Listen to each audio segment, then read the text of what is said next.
Very warm good afternoon to one and all present here. Welcome to Third International Conference on Computation, Automation and Knowledge Management, ICC AKM 2022. I welcome all the eminent dignitaries on this hybrid great conference, the students who are live watching us this great session. IEEE Conference round number 54721 from 15th to 17th November 2022. Welcome everyone in this inaugural session. Technology is changing the world rapidly.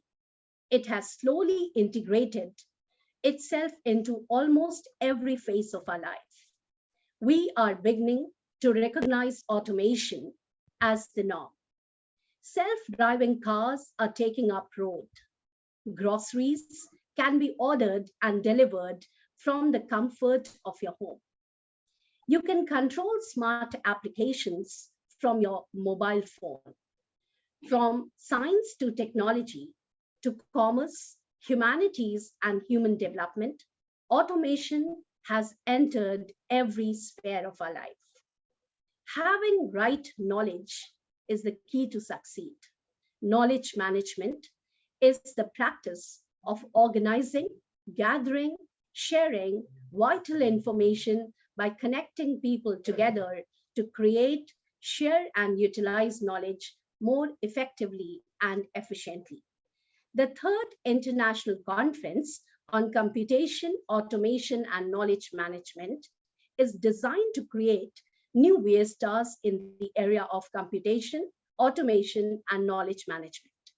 It aims to bring together the scholars, scientists, and industrialists from all across the world to the wide spectrum of engineering and management fields into a common platform and to achieve ongoing researchers in different fields and hence foster research relations between universities and industry.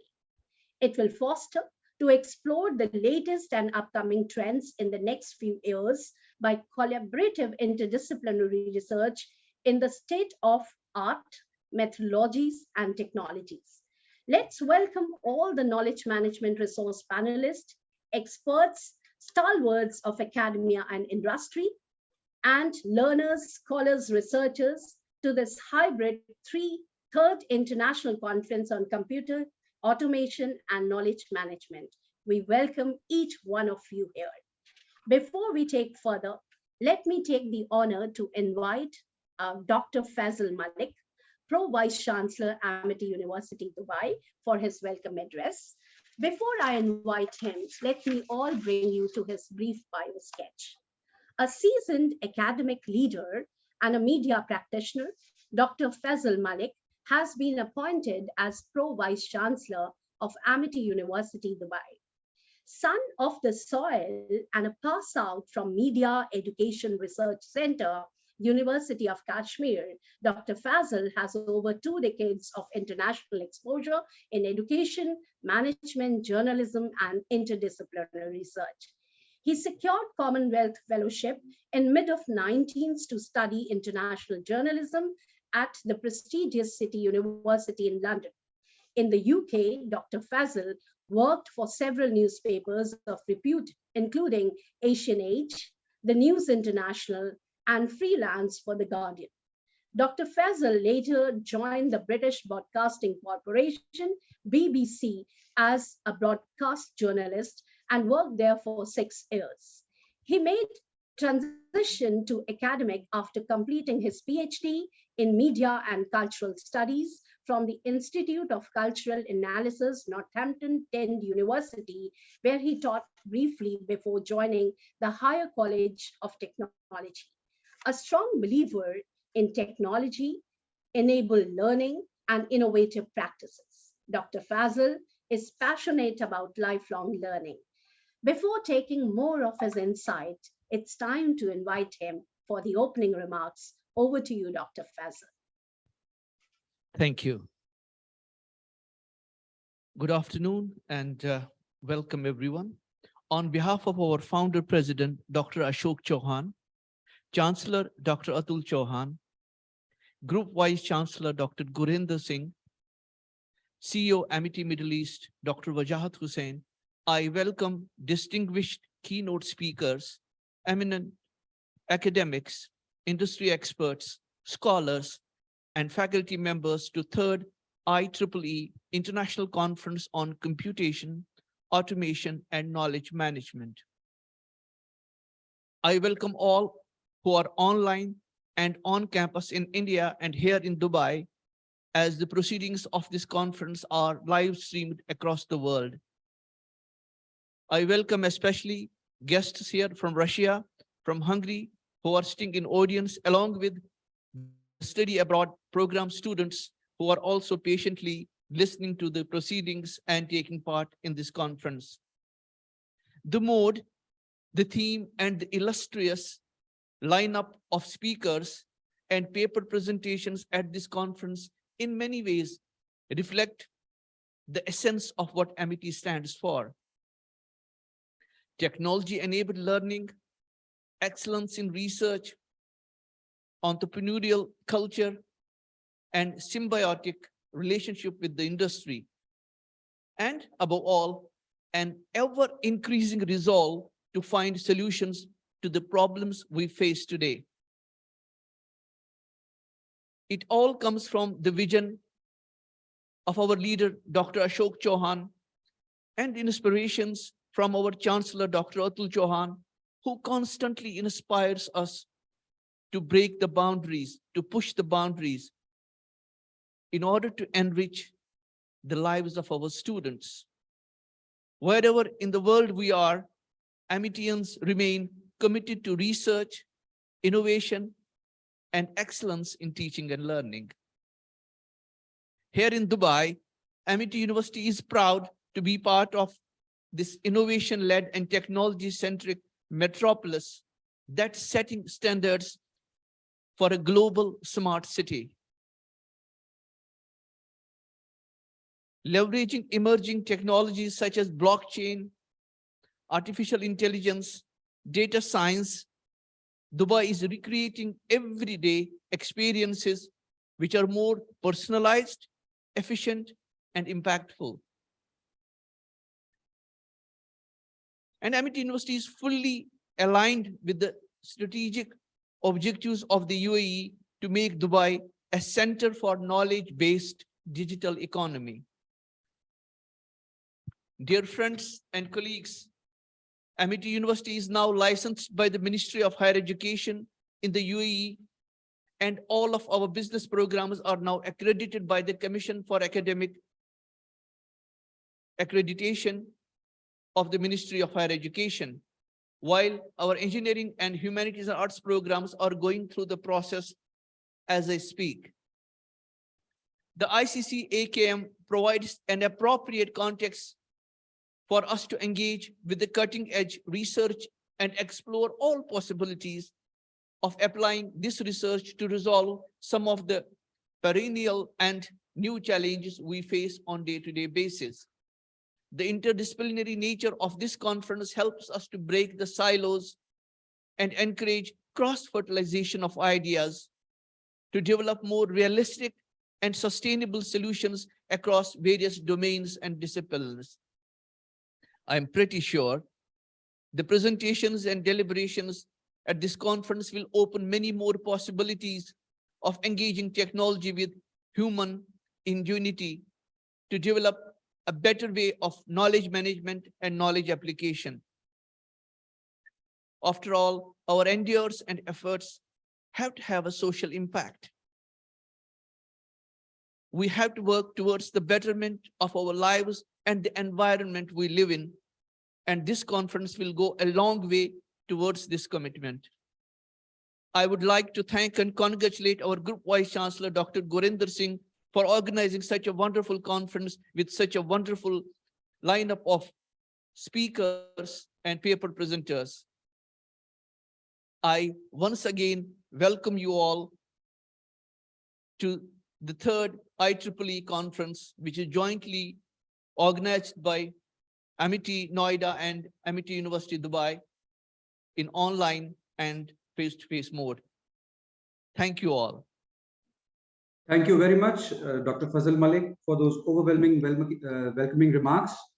Before I invite our inspiration, Professor Dr. Gurinder Singh, Group Vice Chancellor, Amity Universities, we would request all present to join for the national anthems of both the countries, and followed by the welcome bouquets being changed. So may we please request you to rise for the national anthems.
Thank you very much.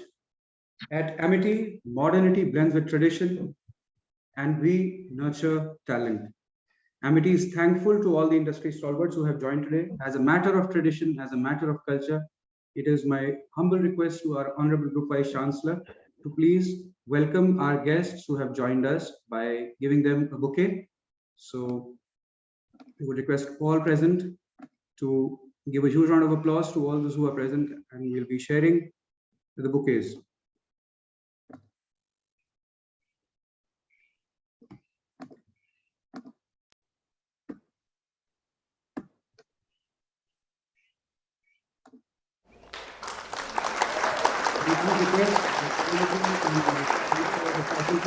Welcome Ms. Vicky Lester, Chief Executive Officer, the Case Center UK. You have also been joined by Mr. Khalid, member of our Mama Chapter, who is a leading entrepreneur.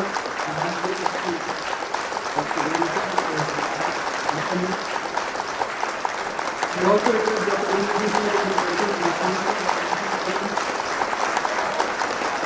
Last but not the least, Dr. Fazal Malik to education under the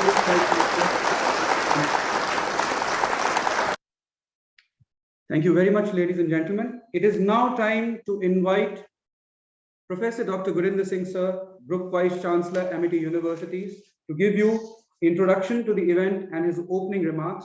Let me just take you through his brief profile. Professor Dr. Gurinder Singh Sir is a Group Vice Chancellor of Amity Universities. He is the Director General of Amity Group of Institutions and Vice Chairman, Global Foundation for Learning and Excellence. He has an extensive experience of more than 28 years in institution building, teaching, consultancy, and research. A renowned academician and scholar in the area of international business, he holds a prestigious doctorate in the area of International Business School from the IIFT. He has received more than 25 international and national awards and graced a lot of talk shows across various TV channels throughout the world. He is a mesmerizing orator and has the rare ability of touching the human soul. An internationally recognized professor in the area of management, and is known in the field of academics as an institutional builder, a writer, a professor, a distinguished academician, and a top-class trainer an international business expert and a champion of the art of students. We welcome you, sir, and we hand it over to you for your introductory remarks. Thank you, Mr. Marut Bisht and Dr. Kavita Thapliyal. Very good afternoon, good evening, good night, and good morning to our all stalwarts, researchers, academicians, senior corporate leaders, our friends from media, our students of all the universities of MIT family, and students and scholars from various universities across the world who are joining us.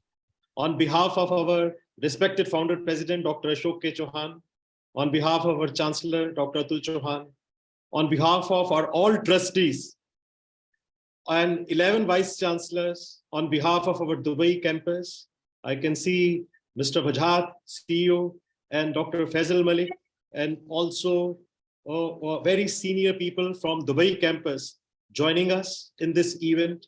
And on behalf of all deans, senior faculty members of our all universities, we welcome you in the third international conference, which we are organizing in Dubai on behalf of IEEE. Very warm welcome to all of you. Today is indeed a historical day. And why it is historical? Because we have got a presence of many important and very important personalities from academics, from industry.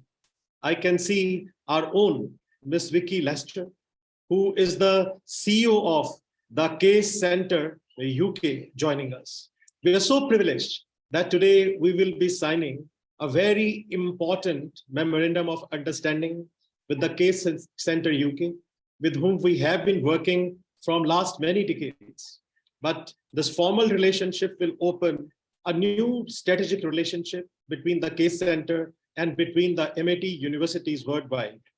And we are so privileged, Ms. Vicky Lester, that you have taken time out of your busy schedule to be with us. Ms. Lester is a known name in the field of research, and there could not have been the better platform rather than to sign an MOU than IEEE conference. And that is the reason that we invited you, that if you can be a part of this conference and we can sign an MOU. This MOU will open many opportunities for MIT universities and our institutions worldwide to publish their cases, to organize various faculty development programs, to understand each other, and also to look at the various aspects of the industry. I can see Mr. Salesh Dash, one of the known award-winning entrepreneurs, mentor, and idolater, a veteran of MENA alternative investment sector. Mr. Dash has over 20 years of alternative investment experience. In 2010, he started Al-Masha Capital, which has successfully raised over $1 billion. Have taken him as a case study, Ms. Lester, and we are developing a case on their company, which we will be presenting to you very soon. But such a great pleasure to see Mr. Shailesh Dash, who has previously managed more than $4 billion of assets and executed 14 IPOs and 5 trade sales. And in addition, he created second largest PE business in the MENA region. A very warm welcome to you, Mr. Dash. We are really honored by your presence. Mr. Manoj Kohli, who has some family emergency but will be joining us a bit late. Mr. Kohli is the country head of SoftBank India. Again, a great visionary who has led the SoftBank from the front. SoftBank Group International, where he is heading as a country head and is supporting over 20 portfolio companies of the bank, such as SoftBank Vision Fund, Ola, Oyo, Paytm, Lenskart, Snapdeal, WeWork, InMobi, Uber, and many others. He is responsible for addressing the government regulatory and public policy issues with the help of these companies to achieve their full business potential. We look forward to welcoming you, Mr. Manoj. Professor Mike Henchy, who is presently in Washington, but is also the head of Middle East IEEE and Europe and also of UK. Mr. Mike Hinchey, thank you so much for supporting this conference. I can see many senior people, vice chancellors, deans, including Dr. Naina, who has worked for this conference right from the very beginning. Very warm welcome to each one of you. A very warm welcome to our partners with whom we are signing another MOU. Professor Zoltan, Professor Boknavi, and Professor Chaman, who are joining us from Hungary and with whom we are developing another project along with our Dubai campus. Very warm welcome to you. MIT Education Group is a dream child of our respected founder, Dr. Ashok K. Chauhan, who came to India with one vision, with one aim, after spending 3 decades in Europe, that he has to create an education group.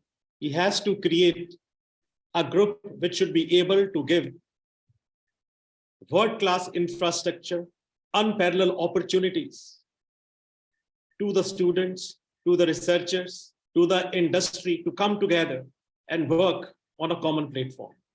And it is because of his vision and his passion that we have been able to create 11 universities in India, and we are the only education group which has been able to create 11 universities, and also 16 foreign campuses, including our university in London, in Singapore, in New York, in Dubai, in Abu Dhabi, in Sharjah, in Mauritius, in South Africa, in Kenya, in China, in Amsterdam, in San Francisco, in Tashkent, and new universities which are coming up in Canada, Australia, Russia, Spain, and France. And why I'm telling you this? Because it was the vision of Dr. Chauhan that education can't be delivered in isolation. We need to come together, and research is in the DNA of everyone at MIT University. Whether it's our Tashkent campus, whether it's our 175 acres campus in New York, whether it's London, or it's Singapore, or it's Dubai, we have been able to conduct, not only deliver the programs, but have always ensured that whatever we do, we should be having a meaningful relationship with the industry. And that is a reason that 1,780 patents which we have filed, or 3,500 case studies our business schools have published, or more than 400 research projects which we have been able to implement, or number of international training programs we conduct, they are strongly based on the research inputs of our students and wonderful faculty members.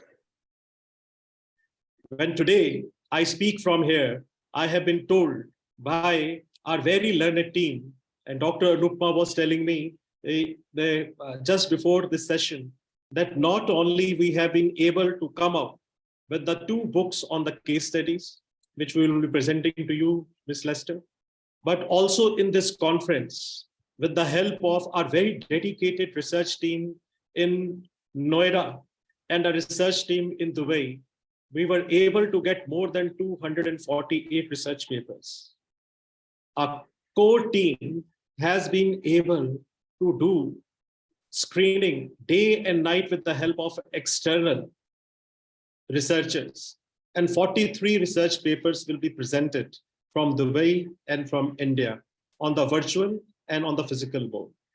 There will be 27 research papers which will be presented by the students, and there will be about 45 case studies which will be presented by the industry and by the students of the various parts, from the various parts of the world. And that is the reason we feel so proud that the entire world has come together for this conference.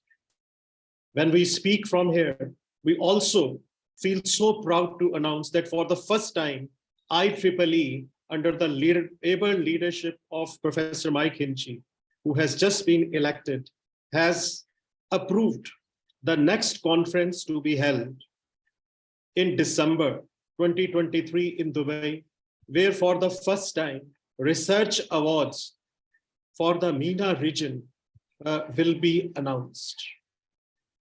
For the first time, IEEE will also be coming together with any university in Dubai or in Middle East region to announce not only the research awards, but also to institute some of the very distinguishing research journals, which for the first time IEEE will be jointly launching with any university. When I speak from here, I can also see Springer coming up with the special approval for our Dubai campus and for our Noida campus to come up with a series of books through which we will be able to publish series of books for our campuses, which will benefit the entire world. When I speak from here, I can see Riva Publisher coming up and publishing a special book on IoT-enabled automation and knowledge management, which will be released during this conference, which has been written jointly by Dr. Naveed and Dr. Lavleen, two top-class researchers of MIT family. When I speak from here, I can also see participation from UK.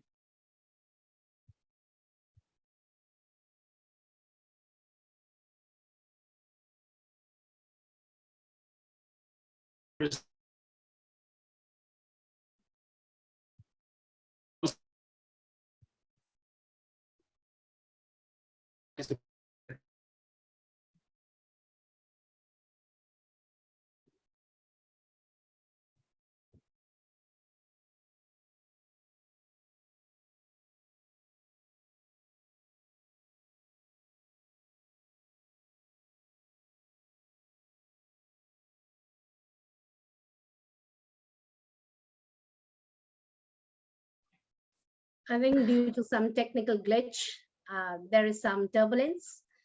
So as you could see that, Group Vice Chancellor sir is back. Over to you, sir. Sir, kindly unmute yourself.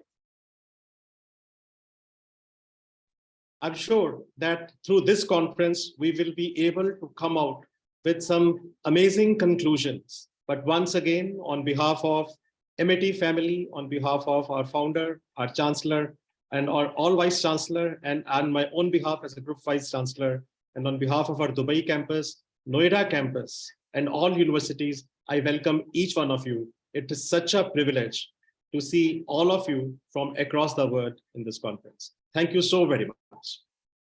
Thank you, Group Vice Chancellor, sir. Your directions, your vision, and your motivation is the core strength that this entire concept has been conceptualized. Now I would request Marut to share the screen. Over to you, Marut.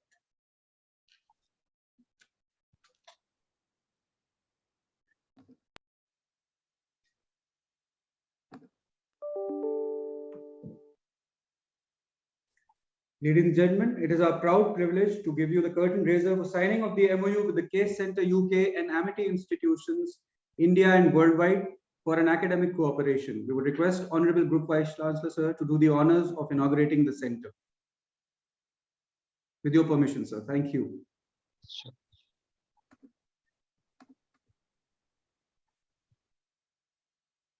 Can we have a huge round of applause, ladies and gentlemen? Amity is proud to have a memorandum of understanding on academia cooperation between the Case Center, United Kingdom, and Amity Universities and Institutions, India. It's a proud moment for each one of us. Congratulations.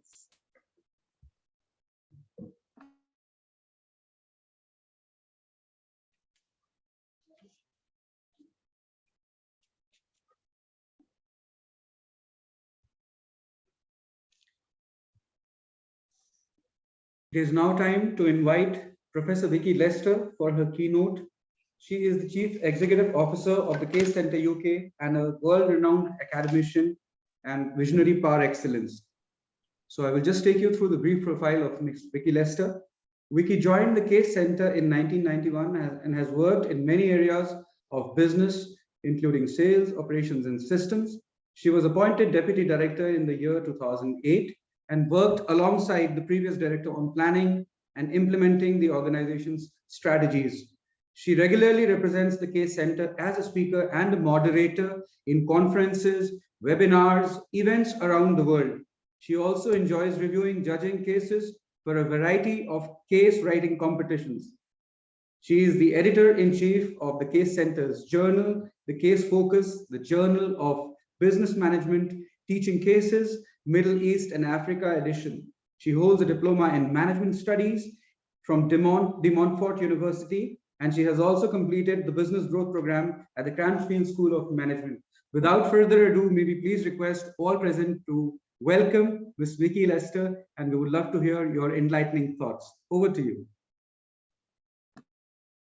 Thank you very much, and good afternoon, good morning, good evening, ladies and gentlemen, honoured guests and dignitaries. My sincere greetings to each and every one of you. Thank you very much for wonderful words and continued efforts in supporting and developing our work together and building our relationship and network. We are completely thrilled to have an MOU with Amity universities and institutions in India, all to further develop our long-standing relationship and collaborative activities around the case method. And I'm very much looking forward to all what we can do together. I'd like to also extend a sincere thank you to Professor Dr. Gurinder Singh for our invitation to join you all today. And I'm very much looking forward to meeting you in person next month during your visit to the UK, Dr. Singh. It truly is an honour to be with you all, and I really hope it's the first of many opportunities, both in person and online, to share with you. So it is also my absolute pleasure to have this opportunity to share with you an overview of the power of the case method and about our work and what we are dedicated to at the Case Centre.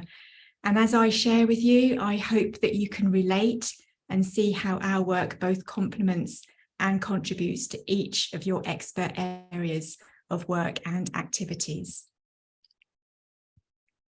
To start by introducing the Case Centre, we are the independent home of the case method, purely dedicated to advancing and promoting the case method worldwide.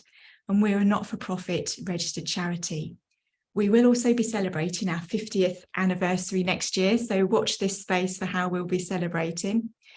And our mission statement really sums up our work and our aims. And I like to group our work in three main areas of activity. We have distribution, professional development, and recognition and impact. Distribution in giving access to the world's largest and most diverse collection of management cases, articles, book chapters, and teacher materials. Supporting case authors is one of our most important activities, and we welcome cases on all areas of business, management, and government from organisations and individual authors worldwide. And we're completely committed to supporting the development and distribution of new cases, and also ensuring we have local cases written by local case authors for local students. We provide professional development and support for case teachers, writers, and students through our case workshops, webinars, and case writing and teaching scholarships. And we believe that in choosing to use the case method, educators are making a huge impact on the learning of their students. And we've developed a range of initiatives to ensure that recognition for their work is available to the case community. And this is from case awards and competitions to rankings and accreditation. Those that might be less familiar with the case method is an incredible, powerful teaching tool, and it's widely used at leading business schools across the globe.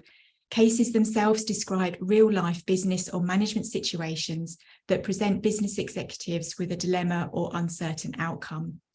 And the way they are written, often featuring protagonists who need to make a vital decision, enable students to identify closely with those involved.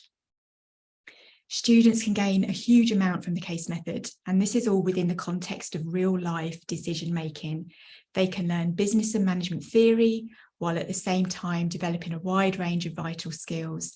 And they include to challenge assumptions, overcome prejudices, theories, debate solutions, develop essential work and life skills, and ultimately enhance their employability. Faculty also find that it changes the dynamic in the classroom, making learning a far more exciting and interactive experience. The benefits of the case method we could talk for quite a while about, and I'd be here with you all day, but I'll just go through some of the headlines with you.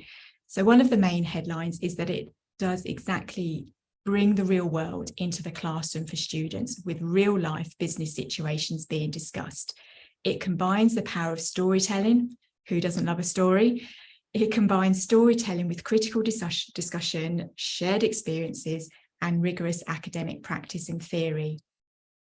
And the case method is well known for being used on postgraduate and executive programs, but it also increases student engagement at undergraduate program level as well.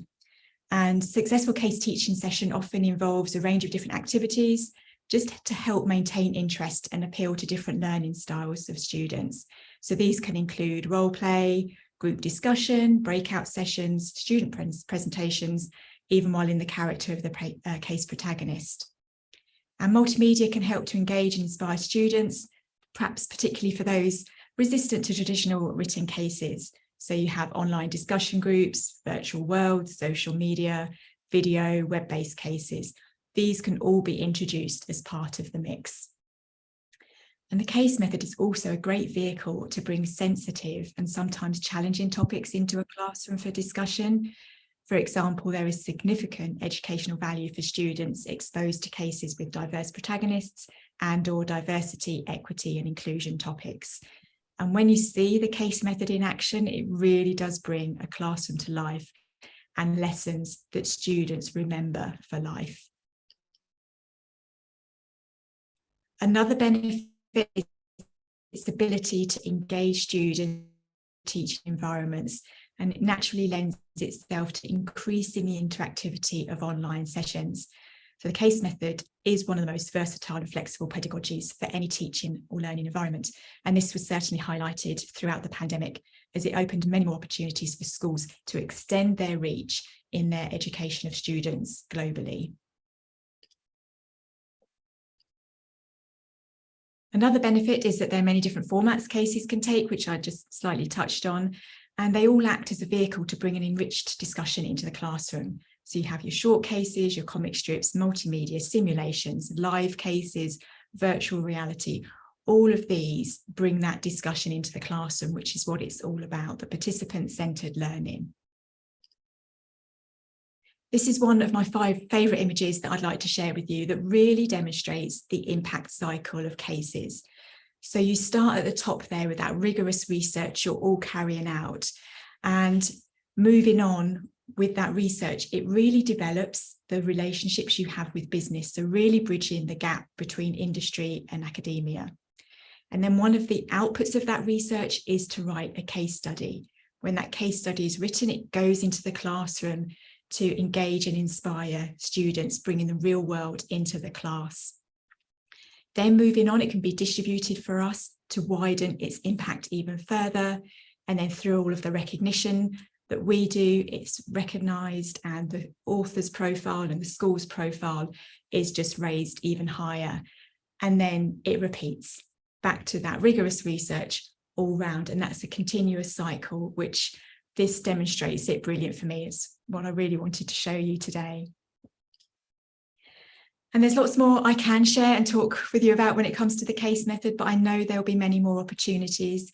So I'd just like to conclude by emphasising that the case community is at the heart of everything we do at the Case Centre. Throughout our activities, we aim to raise the profile of the case method, explore the opportunities and challenges that the community is facing, and provide a variety of forums where individuals can interact and communicate.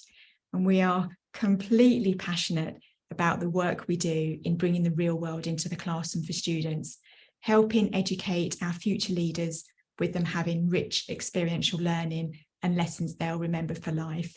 And for us, that is the power of the case method.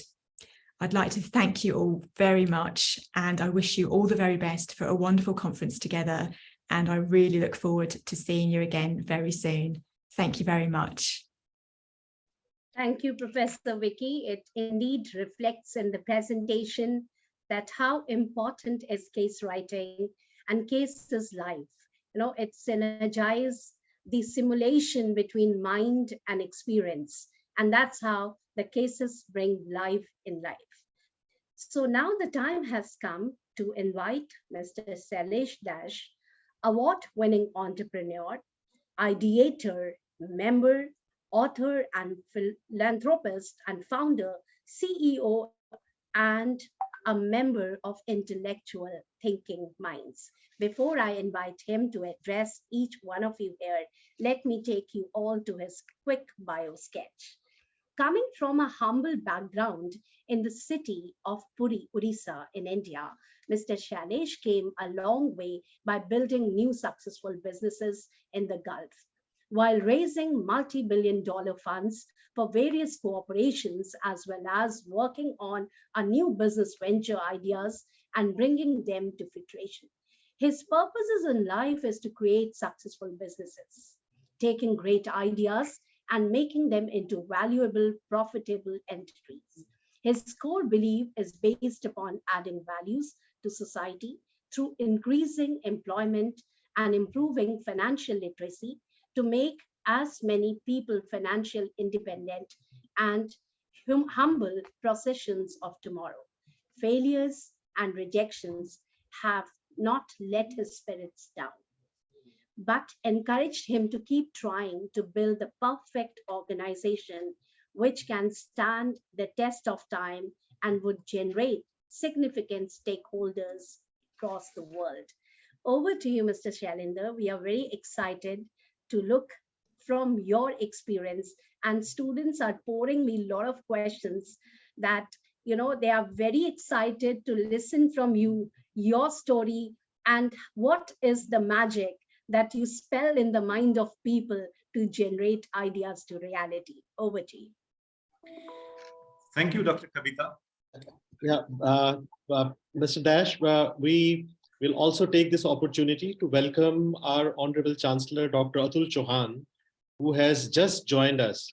Very warm welcome, Honorable Chancellor. Over to you, Mr. Dash. Thank you, Dr. Gurinder. Good morning, good afternoon, and good evening for the people who are attending this particular event from Europe, UAE, and India. And I would like to take this opportunity also to thank the organizing committee for inviting me for this particular event. As you must have heard from Dr. Kavita that I'm an entrepreneur. Therefore, even though the subject matter of today's conference is about computation, automation, and knowledge management, I think I'll try to focus on the last part of it. I do have investments in the first two parts of it, but it's important for me to say that here that I will mostly be, in the next 14, 15 minutes, sharing most of the general management experiences, because that becomes critical as you grow older or lead an organization. So briefly, like Dr. Kavita said, my name is Sailesh Kumar Dash. You can see the logo of one of my companies behind me, which says freedomtowork.com. But I have nearly about 30 years of experience in the various industries, including investments, healthcare, logistics, and education. I will try and see what different aspects, facets that help me to move in the path or come into the path that I am in today. I'll try to give some, I know that most of the studies these days happens in terms of case studies, as well as just like Mrs. Vicky Lester just said, and self-study, that we used to do that during our time a lot. So I'll try to do this speech or presentation through a couple of stories and some brief pointers. I think those would not be more than 4 or 5 of them, but I'll try to tell certain stories today which are not very new. They're not invented by me.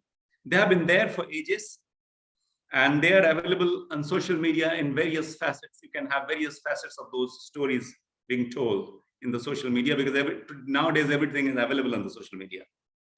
But I must say that in the last 30 years, it has made a lot of sense to me. And hopefully, me reiterating the same will make some sense to you as well. I know that 30 years back, when I was doing my studies from Utkal University and passing my graduation, we had a lot of, as a youngster, had a lot of frustration. Self-doubt was one of the most important things, and confusion in your mind as to what you want to be and what you want to do. But I know that younger generation today doesn't have the same problem, because they have a much better RAM speed and much better storage space than I have today. First, let me start not sounding so much negative about education, because I have been investing into education since 2015. And obviously, way back in 1992, when I passed my university as a gold medalist, studying number 1 among 970 students in economics and mathematics. Then did my MBA from an institution which is very close to where Professor Gurinder Singh went to, which is Ford School of Management, and then of course the CFA. All this while, I must say that the problem that I had was that after doing all those courses, when I went to the really working in the real world, I had to unlearn most of what I had learned at that time. The reason was we were taught to become a good manager, because most of the studies 30 years back were teaching you how to become a good employee. And the leadership role in an employee is you become a manager. That's the maximum that you go to. Whether you can give a different name to it, it can be managing director, it can be a manager, it can be a VP, but the position was that. So I went, of course, through the rigmarole of trying to do that. But I remember 2 definitions of management from that time, which now that I look back 30 years back, makes a lot of sense. And hopefully I'm sharing this with you. I don't know whether it will make sense to you today, but hopefully after a certain period of time, you started working in the industry, it will make sense for you as well. Of course, you're lucky that you're coming out from Amity University. So being from a reputed university such as Amity will help you to get the first job or get the first business that you want to do. But I can assure you that, believe me, none of that will make you ready for the real world. Because things like hard work, being responsible, being accountable, not to procrastinate, none of the university teaches that. And I know that because we have a tie-up with Rotterdam University in UAE, and I know the courses that we go through. But let's look at the 2 definitions that have impacted me and have made sense to me after 30 years. When we say we're going to study management, or we are part of the management team, what does it mean? Manage, men, I would say, I would not like to put it as men and women. T is the difference, which is tactically. So basically, it doesn't matter what you study today. When you go out into the real world, all you're trying to do is to work with people, work with people, work with people. What are you trying to become? Whether you're a managing director or whatever, you're trying to become a manager. What is a manager? Is manage plus R. R is nothing but resources. That could be people, that could be money, that could be inventory, any of that. And this, after 30 years doing almost 15, 17 companies, makes so much of sense. It's all about people, people, people. Nothing is more valuable. And here I'll tell my first story. And it's a very age-old story. All of us as a child used to learn. But the story has become a little bit different. That of the rabbit and the turtle. I'm sure in social media you heard many parts of it. In the childhood, we're saying that rabbit and turtle ran a race. the rabbit became complacent, it slept, and the turtle won the race. Then everybody used to say 40 years back, slow and steady wins the race. Obviously, the rabbit was unhappy with the situation, and he went and proposed another race. Turtle accepted it. They ran the race again. This time, the rabbit was not complacent, was not lazy. He ran the race and he won the race. Then came the adage that fast and consistent wins the race. Turtle this time didn't like what happened. They went back, looked at its core competency and said, okay, let's run one more race, but in a different path this time. Both of them ran pretty fast. Obviously, rabbit was much ahead. Then it came across a river, a wide river, and it could not cross the river. So at that point in time, the turtle came, it passed the river, and it reached the finish line. So then came the added that first identify your core competency and then change the level playing field to suit your needs. By this time, both the turtle and the rabbit had become friends. They said, we could do much better than what we're doing today. Let's run the race together. This time, they took the same path. The turtle was on the rabbit, ran very fast to the river. On the river, the rabbit come on top of the turtle. They crossed the line. And then again, the turtle and the rabbit, and they achieved a record time in terms of the race that they were trying to do. So what that tells us, it tells us that it's good to be individually brilliant and to have core competencies. But unless we're able to work as a team and harness each other's core competencies, we'll always perform below par, because there will always be situations where somebody will do poorly, someone will do poorly, and we will not be able to achieve the best that we could have had done as a team. So here comes the situational leadership. But at the same time, it's very important to know here, each of them, rabbit and the turtle, had a core competency.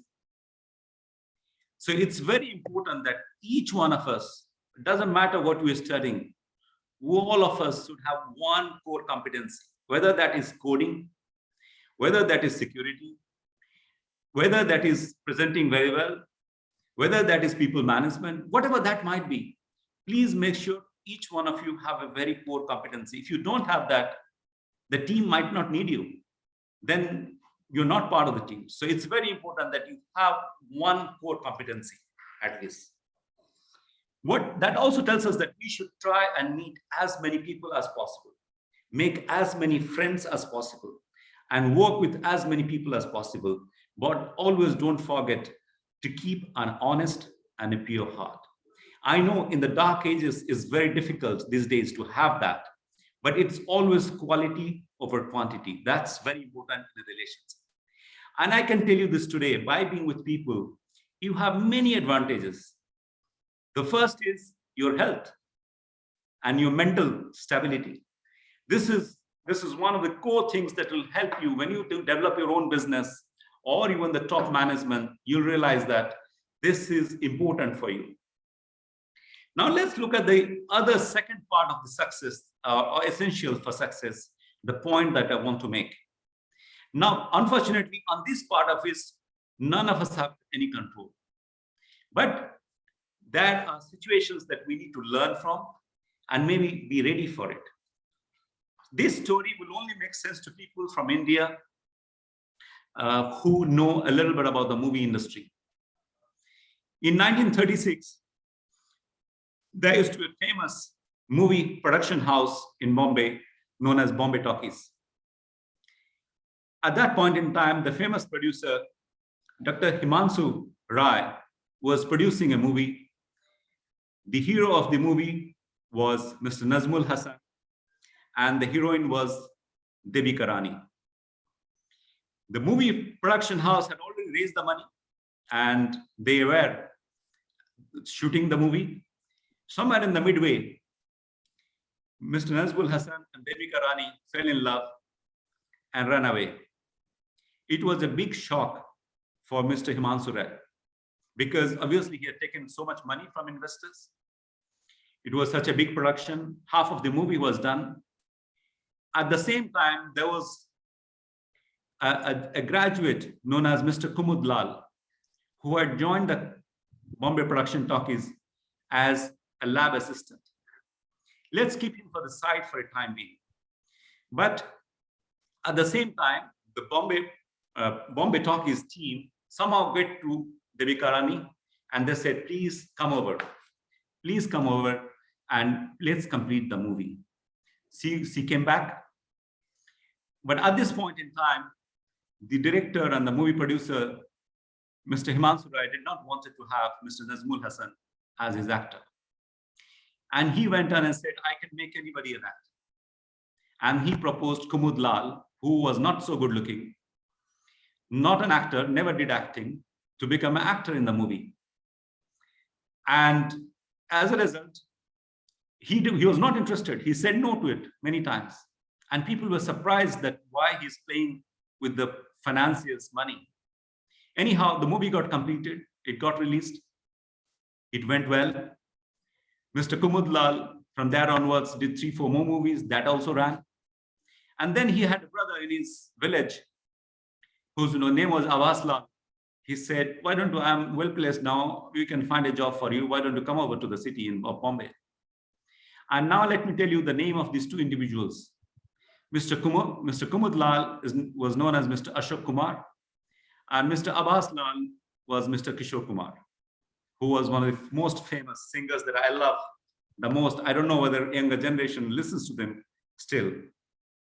But this is just to portray that destiny for all of us plays a very big part in everything that we do. But we should always be ready not to squander our chances like what Mr. Nazmul Hasan did, or we should be ready like Kumud Lal and Abbas Lal to take the opportunity when it presents itself. I also know that many of the younger generation wants to be rich and famous as soon as possible. And I think that is a good thing. That's not a bad thing. But I think what is important for us is to, before doing that, we should make sure that we have the right kind of experience and we should know how to manage the success. This is very, very important. I'll end with the last point, which I believe is more important even the first 2 points that I made, which is all of us need to find a purpose for our life. Without that, everything that we do is useless. Trying to go after money, it's an end in itself. It's not going to help you at any point in time. That's why I think it's important to have a purpose in life, has to be a strategy how to make it successful. I never had any when I was 21, 22 years old. I had too late to start on that, but younger generation, like I said, they have a better RAM speed, they have a better storage space, they can do much better than we did. And with this, I would like to thank everybody here, particularly Professor Govinder Singh, Dr. Kavita, and Professor Marut, and take leave. Thank you. Thank you very much, Mr. Dash, for this overwhelming address. Indeed, some very invaluable tenets of management, which are, barely remembered, but yes, they come to rescue whenever in need. We have also been joined by our Honorable Chancellor, Dr. Atul Chauhan, sir. Marut, thank you so much. Shaileshji, an absolute masterclass in management that you gave to our young Amitians who are online. I'm seeing so many hundreds of them. And we have you and Avinder, we haven't met for a long time in Dubai now. Huh? Yes, it is, to everyone who is online, Shaileshji is one of the most brilliant financial and investment brains that I have come across. It is when we were starting our journey in Dubai many years ago, we had the pleasure of interacting with Shaileshji and we built a rapport. There are, Shaileshji, you're talking to young people. We have a lot of young people in line. So just for all of them, there are always people you meet, and within the first few seconds, you know that you will have a lifelong relationship with them. Thank you. And Shaileshji is one of those people. And Shaileshji, we are so proud and happy that you have come today. You gave this valuable lessons of how you should never give up on opportunities, and it is, and you are, I think, a prime example of, it was told the humble background that you came from, but you are a self-made man. It is, you have built everything up. You are a great entrepreneur, not only of India, of the UAE, but of the world. And to all the young Amithians, and I'm seeing so many, I think cameras are coming off of alumni who will be speaking in a short time. All of you are, at Amity, we always say every Amithian will be successful in life. So all of you are very lucky to have heard from Mr. Shailesh Das, and take him as an example of what a true success story will be. And for the students who are in Dubai, Shaileshji, we'll invite you more often to campus so that you can interact with them. I was also very happy to listen to Ms. Vicky Lester. We have congratulations for taking over as the CEO of the Case Center in the UK, which by far is the most impactful organization in the field of management across the world. I think it is what you have created. And of course, Ms. Vicky, you have been there, I believe since 1991. I think one of those people who has built up this organization right from the beginning. And as you know, Amity and the Case Center have a very long-standing relationship. We, as a university system, understood the great benefit that producing cases has. And our case centers across the country and across the world now have produced over 3,500 cases, which, through the case center, because of the case center, are utilized all over the world. And whenever I get the list of universities, I'm always so happy, whether it is Harvard, whether it is Stanford or Cambridge or LSE or McKinsey, because of the network that the Case Center has developed of like-minded universities, like-minded professionals and organizations around the world, that people sitting in India or Africa or Europe or any part of the world are able to share the knowledge with the world. So, I was so happy that you have been able to come and be part of this conference. Of course, with IEEE, we have, as we have with the Case Center, a very, very long-standing relationship. And in the field of engineering and management, again, IEEE is one of those organizations which is transformational. I would like to congratulate our Group Vice Chancellor, Dr. Gurinder Singh, who is one of the greatest pillars of the Amity universe from India and around the world. It was Dr. Gurinder Singh's passionate dream to organize from out of India joint conferences with Amity campuses around the world. I see Dr. Nena, who is sitting at the moment in Tashkent in Uzbekistan, where we have an amazing Amity campus. And just a few weeks ago, Dr. Singh had organized with Dr. Nena and Dr. Babur and the whole team in Tashkent an amazing conference under the IEEE banner. Today we are sitting in Dubai. I see Dr. Fazal Malik, our Pro Vice Chancellor, Dr. Anand, who is a great head of engineering for us here in Dubai campus. So let me just congratulate all the organizers and all the scientists and faculty members who will be presenting their papers as part of this conference. I think for any academician, for any scientist, most important is to take the knowledge to the world. It is conferences like this where we are able to bring together brilliant minds. At Amity, our founder, Dr. Chauhan, has always said that everything should be outcome based. So I am sure that great outcomes will come from these conferences. The scientists who are presenting will build networks from around the world, relationships. I think in the end, this world is all about relationships. And if we can nurture the relationships, build friendships, there is nothing greater than that. So Dr. Singh, thank you so much for inviting me to be part of this inaugural function. Ms. Vicky Lester, thank you so much for your time, and Shaleshji. And I see that we are going to be signing an MOU under the Erasmus project, again, which will have very far-reaching impact on that. And I look forward to listening to our brilliant alumni. You know, I say that Amitians are the most proactive, most brilliant, most energetic youth that our world has.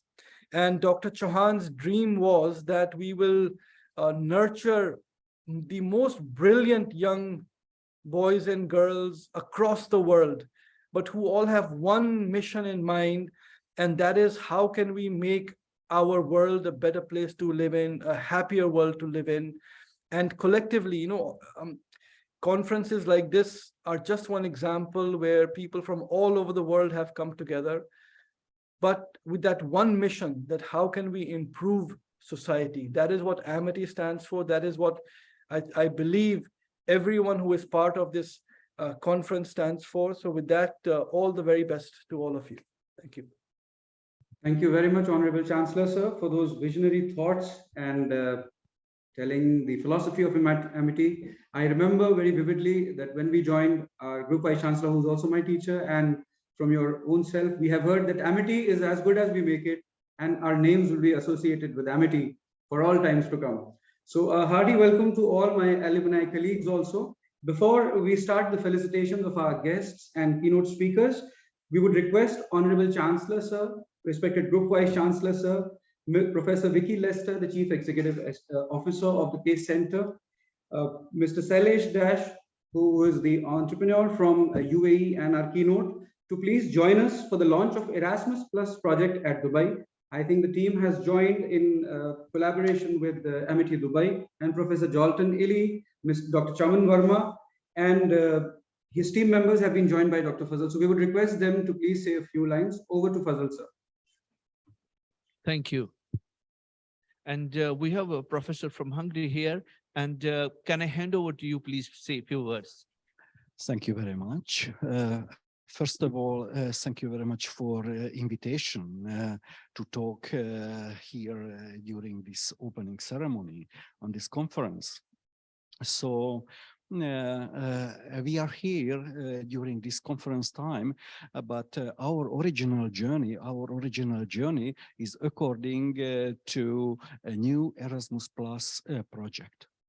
So first of all, thank you very much for your warm and kind welcome, for your professor, for Dr. Shukla, warm welcome, and for your professor as well.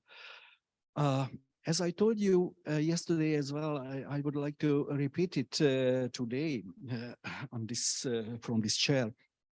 So this is a starting step of this new collaboration. This called, as in the title you also told, this is a new Erasmus Plus project. But we are also going to build a new Erasmus Plus ICM project. We worked a lot during yesterday, and we will continue this today as well with Professor Shukla about discussing this new proposal. I hope this will be finished during tomorrow, and we will submit it. But as an initial step, this is only a first step in this file. Our next step to make a visit in Noida campus, and the third step to make a visit in London campus as well. So from here, may I ask you, Dr. Gurinder Singh, also ask to dedicate an academic partner to continue to build this project from Noida campus and from London campus as well. Maybe let me one sentence, and I do not want to make more time to spend. So this new Erasmus ICM program, this is a new feature. This is a new style of program. This project will related to all members in academic, in university life. But as a first step, this related to only professors and PhD students. This the main goal is this project will support to build a new personal, new professional relationship, and this will support the incoming visits, not only outgoing visits, incoming to us. So it means if this ICM project will successfully, in that case, you can visit to our university in frame this project, and we will continue our fruitful, we hope, relationship. Thank you. Thank you very much, Professor. Thank you very much. Thank you so much. And on the back end, we are working on this, as Professor Gurinder Singh will also add a few words to this. And we are looking forward to this wonderful partnership and engagement of scholars and professors across 2 continents. Thank you so much. Professor Gurinder Singh. Thank you so much, Professor Faisal. I think that this is a wonderful start of Erasmus Plus project. This is our first project from Hungary, which we are doing at Dubai campus. And there are 4 others, one from University of Birmingham, another from University of Brunel, third from Korea University, and 4th from Latrobe University, which we will like to do at our Dubai campus. So I think it's a very good start that during this conference, we have been able to call our partners from Hungary, and we look forward to strengthen further Erasmus Plus project and number of training programs jointly with all of you. Thank you. My congratulations and compliments. May I please request Professor Kavita Thapliyal to take on with the felicitations.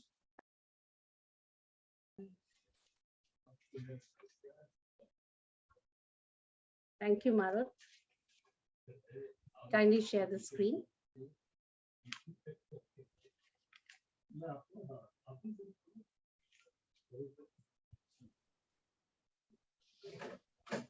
Ladies and gentlemen, now the time has come to facilitate Ms. Vicky Lester, Chief Executive Officer, the Case Center UK. We thank you very much for your valuable time and looking forward to blend the real life situations with the cases, and these cases could create a new synergy in times to come. So your presence today has added a new twist and dimension to this content. Thank you so much on behalf of the entire Amity University. We welcome you again. Amity is also proud to welcome Mr. Shailesh Dash, founder, CEO, and board member of Al Mashra Capital. Thank you so much, sir, for your time and the stories that you created today. I think the students all across who have listened, they will find a purposeful meaning, and the purpose that you said, there has to be a purpose, to create that purpose, you require the cases and experience, and blending together with automation and human management is the outcome. Thank you so much.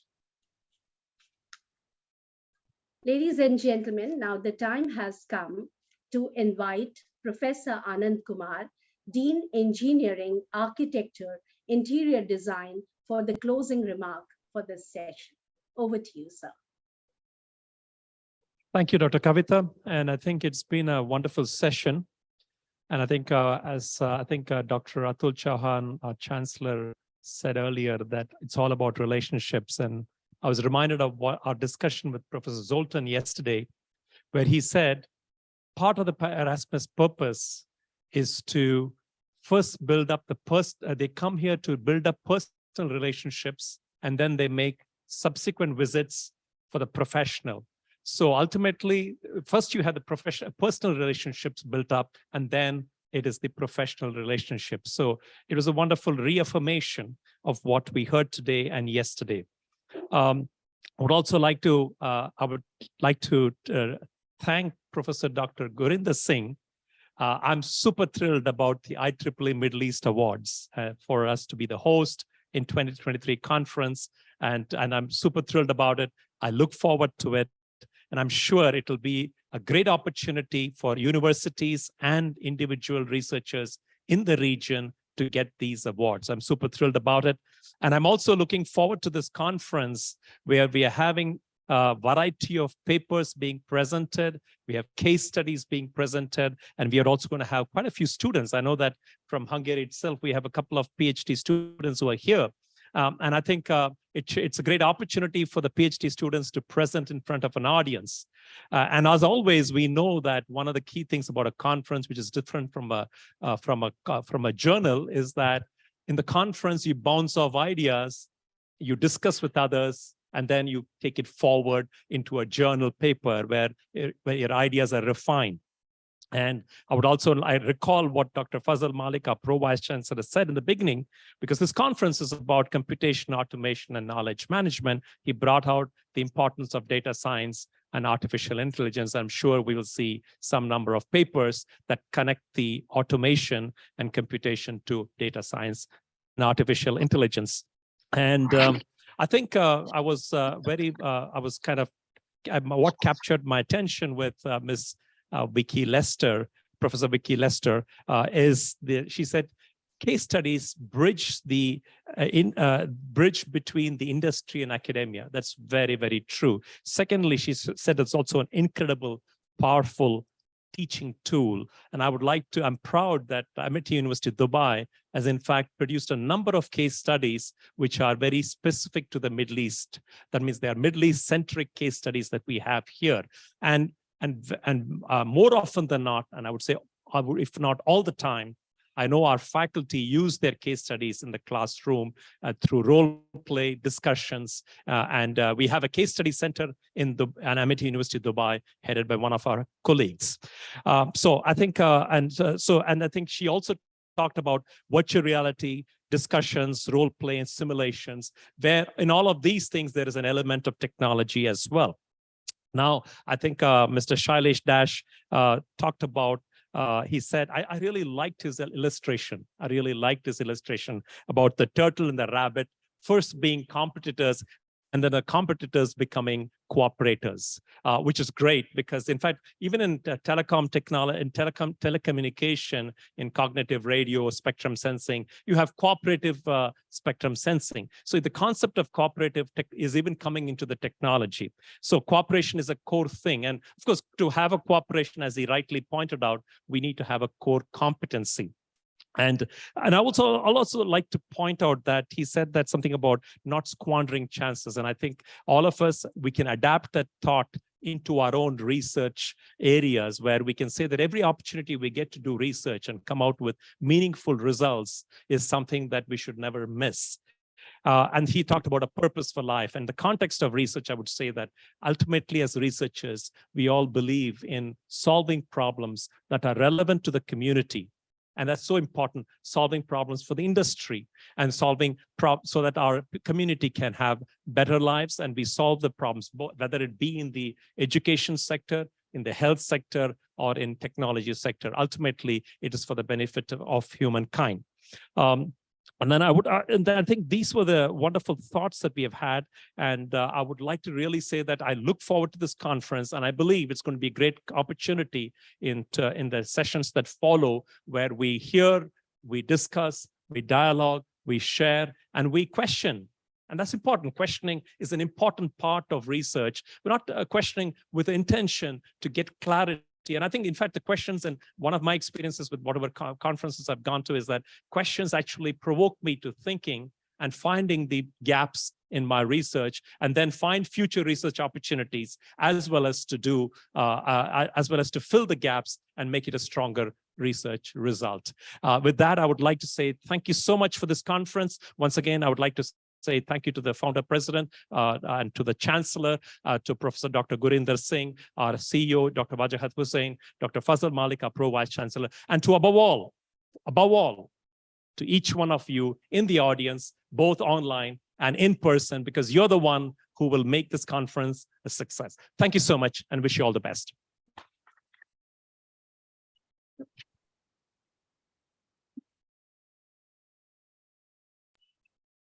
Thank you very much, Professor Anand Kumar, for very nicely summing up the conference and what it aims at achieving. With this, we come to the end of the inaugural session, but we still have a lot of excitement coming your way because we are being joined by our alumni from the UAE. And one of the strongest factors that Amity takes into consideration is nurturing long-time relationships and bonds with our students. And I can tell you, because this is coming from the horse's mouth, I am a proud alumni of Amity University, Uttar Pradesh, from the batch of 2009. And I have always seen that my institution, my alma mater, has always been very benevolent and kind in nurturing these bonds. So we are about to start with the session, but before this, I would request Group Vice Chancellor, sir, to say a few words. Thank you, Maruth. And it was such a privilege to listen to very eminent speakers. Particularly, I would like to thank Ms. Vicky Lester, who joined us from UK, and also our Erasmus Plus project contributors who have joined us from Hungary, and also Mr. Dash. I can see our Chancellor taking time out of his very busy schedule. But now we are going to start with a very important and very exciting session, which will formally start in another 30 minutes or so. But I will take this opportunity. I can see a lot of our alumni joining us. I think that we have Manjot Sandhu, who is joining us from UAE. He is the Vice President of Digital Syndication and Content Acquisition, Z Entertainment Enterprises, Dubai. I remember, Manjot, you are in our 1998 batch. You did PGD IB with us, and we felt so proud. Yes, sir. The first batch. And when you joined Orient Craft, and from there your journey started, and you were always very innovative. We look forward to hearing from you your story of success after a while from now. Sure, I can also see Kritika, whom we always used to say that she is our baby doll daughter, right? Who always used to be on the stage from a very bright engineer. Every inbush, she will come on the stage, will control 15,000 to 20,000 students, will talk to them, will speak, will be able to organize all cultural shows. We feel so proud, Kritika, that now Thank you so much for having me, sir. It's such a pleasure. Such a successful entrepreneur. While I speak from here, I can also see Dr. Naina, who is so ably now leading our Tashkent campus. But what is amazing with Dr. Naina is that she has also been our student. And I remember that you were 2 years junior to Manjot Sandhu. But great to see that how our alumni, they have grown. They are at the various parts of the world. I can also see Praveen Jaiswal, who is now the Chief Operating Officer at Techni Plus Dubai. But I remember Praveen always debating on the new innovations. And today also, he sent 3 messages asking questions. But great to see you, Praveen. Yasir, it is always a pleasure to see you. You have totally transformed. We can see you now as Assistant Vice President at ISS. But what a transformation. When I see you today in a suit, right, I'm really feeling very proud. But we remember you in the class, participating in debates, doing a lot of work. And also Harveer Mangat, who is now the Managing Director of LSC Freights Dubai. Great to see you, Harveer. But we remember you playing at the sports week, and then always have an ambition that you will be doing great in the other parts of the world. Similarly, we can see Pavan Puneet Singh. I think that he is still in the audience, and Abhinav Rathi, who is again a senior strategy consultant and manager, and Nabil Sadek, Neha Sheikh, Priya Mandal, Manam Kejriwal, right? All of you, I think that you are success stories, and our own Dr. Ritu Sharma, who has been a student, and then a very trained psychologist. And today I came to know that she is going to speak and give a research talk on the role of psychology in the new age technology in building alumni and interpersonal relationships. So we look forward to listening from all of you, and also from Dr. Nupma Rajesh, who has played a very vital role in developing our various initiatives in the study abroad program. Dr. Meghna Sharma, whom we have kept as our ambassador, who is building our alumni network across the globe, and also Mr. Pratik Deka, who is working and contributing quite significantly in this area. So I think that we still have some time. Let all the alumni join, and then we will again assemble in few minutes as per the scheduled time. At MIT, we say that we start at right time, we finish at right time. But Dubai team, excellent work. And Dr. Varnika Agarwal, wonderful show. I know that you and the entire team, research team at MIT International Business School, worked day and night. We gave a very tough task to the research team to work and look at the papers, review them in a record time. All of you, you have done a wonderful work. My compliments. And Dubai campus, as usual, you have been a wonderful host. This is for the third time that you are hosting this conference, but we look forward for organizing a much bigger conference. As your Pro Vice Chancellor and Professor Kamar was saying, that you are the first university in Dubai which will be hosting IEEE Awards next year in December. And this is going to be a huge event where thousands of people will be participating.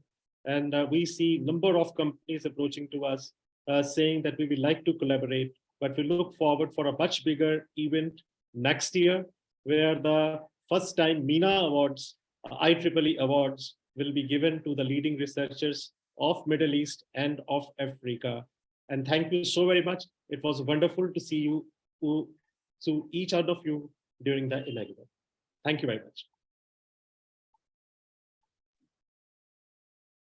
May I please request everybody to just stay online. Within a short period of time, we'll be starting with the alumni experience sharing and interaction. So till then, the excitement remains. As others also join, we are hopeful that everybody will join on time, as Group Vice Chancellor has said. So just a few minutes, we'll stay online and we begin.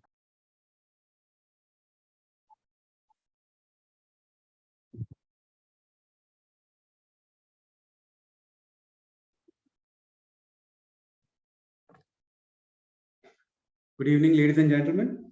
We are shortly about to commence with the alumni interaction and experience sharing. For this, with the permission of Group Vice Chancellor, sir, I would request Dr. Anupama Rajesh to please share her opening thoughts on the alumni session. Over to you, Anupama ma'am.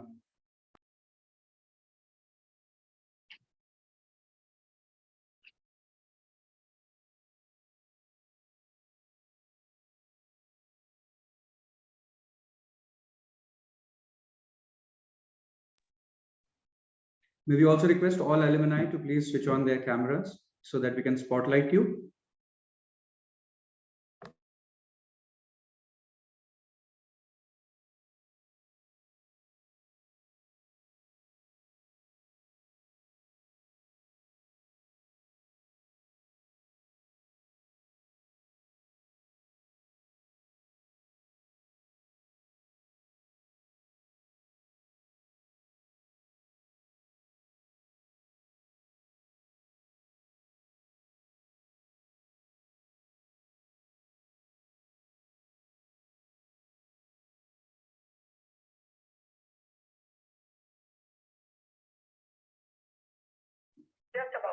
She's about to join us, and we are waiting for Dr. Anupama to join and initiate the session.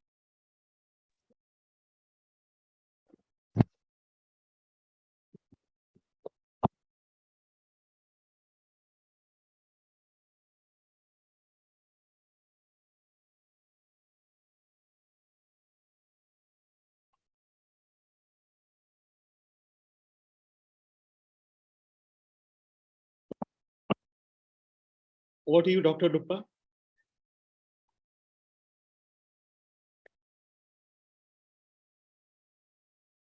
Yes, sir. Such a pleasure to be in such august gathering. And indeed, alumni are like the precious stones in that crown of amity. I could, and they are so kind. They have taken times out of their very, very busy schedules. All of them are in such high positions, and they have taken time out to share their experiences. And actually, their success stories serve two purposes. One is that they inspire our next gen, as it is said, our budding managers, our students. They're so inspired, because when you see such greats, you are truly inspired. And the other, you learn how success is not just a coincidence. Success is all about a lot of hard work. One only sees probably the accolades, the clappings, the big titles. One doesn't see the hours that are put in, the sweat that goes in, the tears at times that happens. And so when we hear stories like this, it's extremely inspiring to understand what stories they have, because they teach you a lot. And our students are then get tools for a lifetime. And so I'm really, we all at Amity really, really value our continued relationship with us. And as our beloved founder president always says, once an Amitian, always an Amitian. So no matter if you're not studying anymore, you're not connected with us more, but there is this beautiful words that I read somewhere, and it is now like, I think all of us here, especially our very respected sir, GVC sir, I have seen him interacting with students. What is called the academic parent.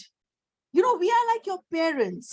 We can't ever even hope to come anywhere near the most respected parents that you already have, but we are your academic parents. So, we're always there for you, day, night, 24/7. And I have seen how our respected Gurinder sir, no matter where he goes, I've seen him in London, I've seen him in Australia, no matter where he goes, he gets swarmed by these alumni who are more than anxious to see him. So you're almost always welcome in any Amity. So be it the parent campus here in Noida or in any of these satellite campuses that we have, you're so welcome there. And thank you so much for sharing your experiences. We are truly indebted to you. Sir, if you want me to add something. Thank you, Dr. Anupma. It's always a pleasure to see your very dedicated alumni. And whenever you see them, you get emotional. Yes. And each one of you have a story to tell. I can see three of our very learned directors now, I would say. They have taught and they have been our student. I can see Dr. Ritu Sharma, right? Dr. Anupma, yourself, Dr. Naina, Professor Marut. I can see Mr. Kanish. All of you are now part of Amity family, but we have seen you growing. We have seen you taking delegation to US. We have seen you taking delegation to UK, in Australia, and in other parts of the world. And as your founder, Dr. Chauhan, always says that it's a story of struggle. When he started up Amity, after spending so many decades in Europe, he always used to say that we want our faculty to explore. And more you explore, the more successful you will be. And we are so glad that today, when we see each one of you in different places, and especially this chapter, which we are looking at, that all of you are in Middle East, doing good businesses, at very successful positions, at vice presidents, at presidents. But it's not easy. going to a foreign land, then struggling there and making your own place. So first of all, a huge applause for each one of you. We feel so proud on each one of you, your story, your success story, and I would say your story of struggle and success. That's what we are keeping the title of the of this session. We like to hear from each one of you. And before this session, I was talking to your Chancellor, Dr. Atul Chauhan, who himself has been an explorer, a product of London School of Economics, University College London, and then exploring the whole world, starting from India and then expanding in 16 countries. MIT has a vision to be present in about 50 countries by the end of next 5 years. But great to see all of you, what you have done in Middle East, and especially in Dubai. I think that it's an inspiration. But when I sit here, I also remember you as naughty students. I remember in the first batch, let's start with the Manjot, right, who is now today looking very serious. But I remember that it was initial days when the business school was being formed. And we used to even sometimes go to the hostel to see that how our students are. So we interacted with them in the hostel. Today, MIT is having 200,000 students, but that was a batch. We were having only 100 students. The relationship was very different. They used to come home. We used to cook together. We used to sit together. We used to go on excursions together. But if MIT is doing so well, I think it is because of the contribution of each one of you. Your study abroad programs, where all of you have contributed, your 3 continent programs, our campus in Dubai, our campus in London, our campus in Netherlands, our campus in Mauritius, our campus in Dubai, and our other global campuses across the globe, I think are a testimony that what our alumni has been able to do. So keep on coming to MIT, but we would like to hear more from you. So let's kickstart now. I think that it's almost time, 6:30 Indian time, and it's almost 5 in Dubai, where we thought that we will start a program. But before we start, we would like to request Dr. Ritu Sharma, who has taken a number of alumni and is our alumni, has been the faculty.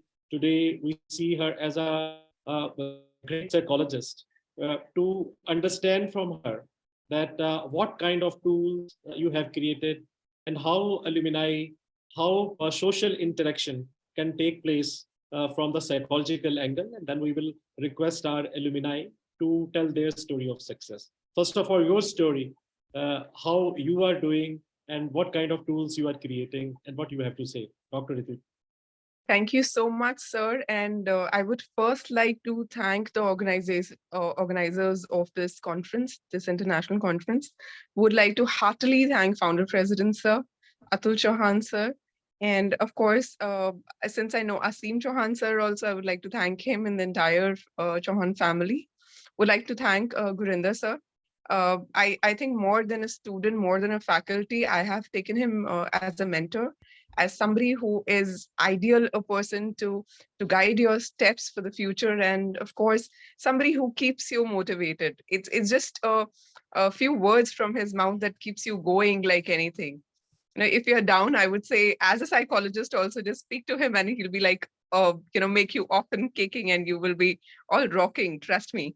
So I would first like to thank everyone formally, and of course all the audience here. Now, bringing down to my own journey, I am an alumni of Amity University, Noida, proudly. And I've done my master's in psychology with specialization in organizational behavior from Amity University, Noida. IBHAS was then the department. And then I shifted to Delhi University for my doctorate. I've done a PhD from there. I had this curiosity to understand the interaction between employees and organization, and to really understand how these two personalities interact to come out with a product which is called as productivity. Why not we hire the best of the talent and we are able to retain them? This was my question while I started my PhD. There are very many times we hire the best of the individuals sitting on those chairs, but we are not able to retain them. So I really took in these individuals, these employees, as a personality which interacted with the organization as a personality. These two are, I took them as individuals who are interacting with each other, and things don't work out the way it doesn't work out in a few marriages. So this is what I took forward in my PhD, and it really helped the organization wherein I worked. After which I worked for back again my home campus, Amity University, Noida. It was under the guidance of Sir also that I had worked for the USA campus. I remember we were the first batch to visit New York, sir, and a lot of challenges, but trust me, as I said, just a call from him and you keep, it keeps you motivated and you keep going. And after completing almost 10 years at Amity University, Noida, I was selected from all over India to lead the project of Ministry of Home Affairs, which was on radicalization. And I proudly headed the project and completed the project when I could understand that how what we are studying is just an aspect, what we are teaching is just an aspect of psychology. How the world is moving towards radicalization, how there are various online new technologies which are acting as a great influencer and are affecting the psychology of individuals. And it was indeed a great exploration, since I was the first person to ever study radicalization formally with Government of India in here. And we have revealed many phases, many facets, many things, many technological aspects which have an effect on the individual. After completing this, I'm back to my academic journey after 2 years of completing and leading this project. I'm back and I'm working with Central University of Haryana as in Department of Psychology. And here also, I can understand now that, what do I need to give to these youth, to these youngsters in order to foster their mind. And even now, very recently, sir, we have created something which is called an happiness area here. And where you can come, sit, discuss whatever you want, and you'll always find someone to really listen to you.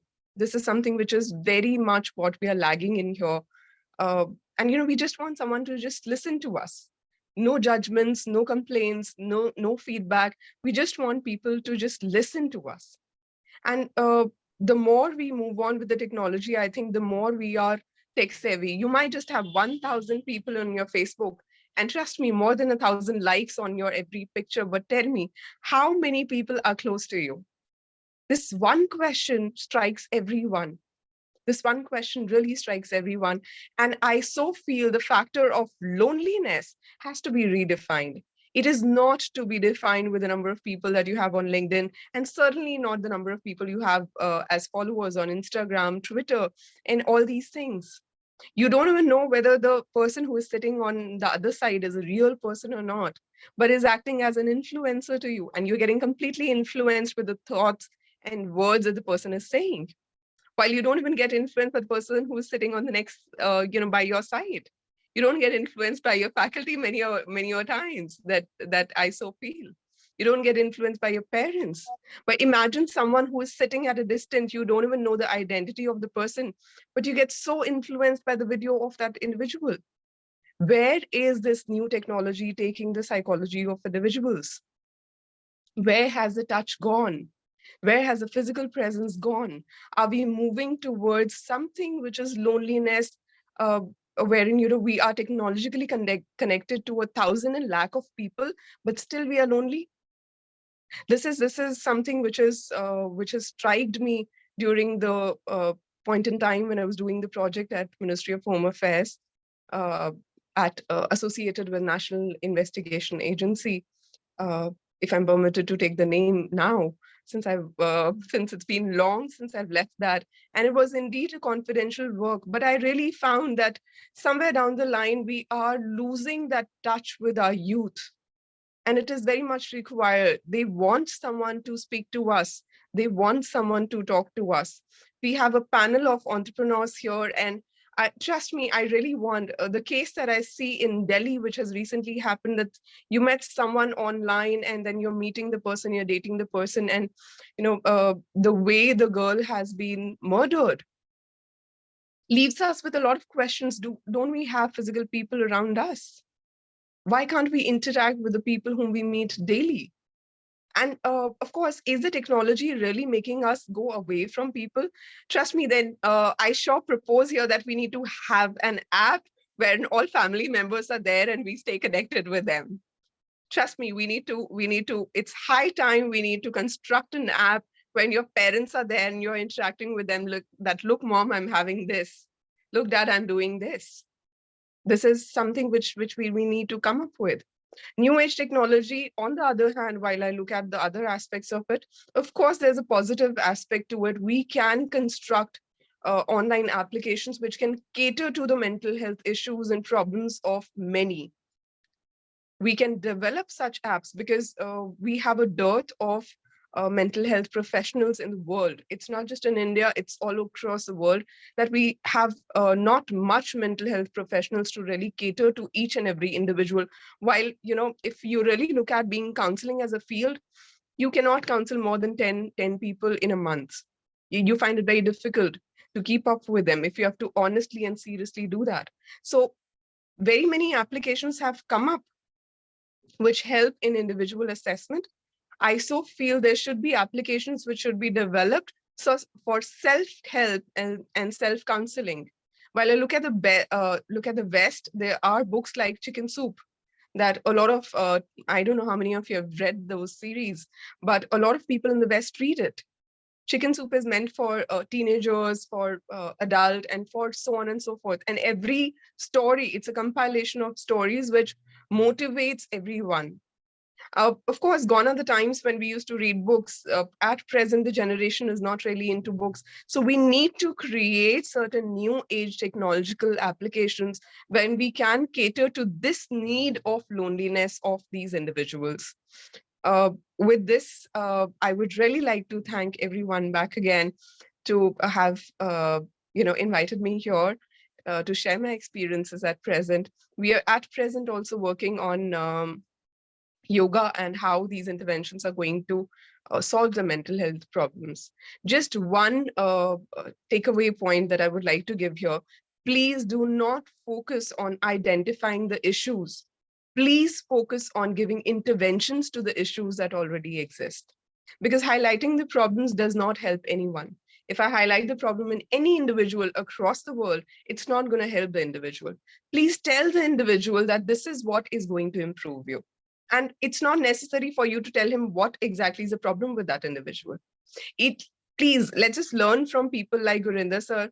Let's just learn from people like Atul Chauhan sir, Asim Chauhan sir, founder sir. I have so found them that every point in time you walk up to them, there's barely any negative feedback that you get. Barely any. Trust me, their knack of identifying good in you and highlighting that, telling you that. I have seen founders are telling a lot of people that you are a psychiatrist. And trust me, of course, this really motivates a psychologist that having been called a psychiatrist. But this is the way they motivate them to work and do good. While when we pull down the person, I don't think so. It really helps the individual to either grow and feel happy. So let's just spread that happiness around. It's really lacking in today's time. And we can do it through the apps that we develop, through the new age technology. And we need to really work on this loneliness, which is eating us from inside. With these words, I thank you so much. And I thank everyone here. I hope if I've, striked one mind here, and if they are able to do something about it, I have done my bit. Thank you so much. Thank you, sir. Thank you. Thank you, Ritu. You have not only extraordinary student, extraordinary psychologist, but we feel so proud on the great work you are doing and the projects that you are doing in India and in Middle East. May God bless you always. So let's now come on to Yasir, who has been our student and quite successful. But before I speak to Yasir, I would like to inform everyone that at MIT, the issues which Ritu was touching, that how mental health is so important. Looking at this very important aspect, your respected founder and chancellor, they have established a happiness center here. And today, the University of Auckland, which is one of the top universities of the world, they have come, and we are working jointly in creating a band which can actually let you know that when your mood swings are happening. So before depression starts, there are signs. So this is going to be an amazing app which we are creating, and we are jointly working on it. And I'm sure that next time we will meet, you will find that this technology coming up with University of Auckland and MIT together. But great to see all of you. As Ritu was saying, the real power of any university is their alumni. And the real power, I would say, for any relationship is that how you are able to nurture that relationship. I'll give you one example without naming a student who is now very well settled in Canada. This happened just a month back. She got a PR done, and she was all set to fly to Canada. And on the last minute, what happened? Yasir, Kritika, Praveen, Manan, Abhinav, Divakar, and all others were present, Priya. That last minute, Henny, she came, her mother calls me and says that she doesn't want to go to Canada. They had spent a lot of money. They had spent, the air tickets were there. Everything is done. Last minute, only a day is left, 24 hours before she had to fly. She said, "Oh, I'd not like to go." So her mother was in tears. He said that we don't know how to handle it. So she is in room. She has locked the room. She is not coming out. And she says that, "Can you speak to her?" So with great difficulty, I was able to speak to this girl. I said that I would like to meet you. And she says that, "No, sir, you will tell me to go to Canada. I'm very worried." So I said, "Okay, fine. Don't go to Canada, but can we have a cup of tea together? Right? I have not met you for the last 5 years. I would like to have a cup of tea." So she says, "Okay, sir, you don't come to my place. I'll come to your place, but I will not come with my mom. I will come alone." So I said, "Okay, fine. You come alone." So she came, and we had a cup of tea, and she started crying. She said that, "I don't know, but I'm very nervous. I don't know if I'll be going, whether I'll be successful. I have got a PR. I'm going on an entrepreneur visa, but I am getting very nervous." There were many issues, question marks in her personal life. She was not at all confident. So I said that, "Why you are worrying? What is a fear?" So she said that, "I am very comfortable here. I don't know whether I'll be able to get friends." So we have got a WhatsApp group for Canada and US alumni, in which there are about 200 members. So I said, "Okay, let me try to help you up." So I wrote, "So and so is coming to Toronto tomorrow. She wants some friends from alumni to meet her."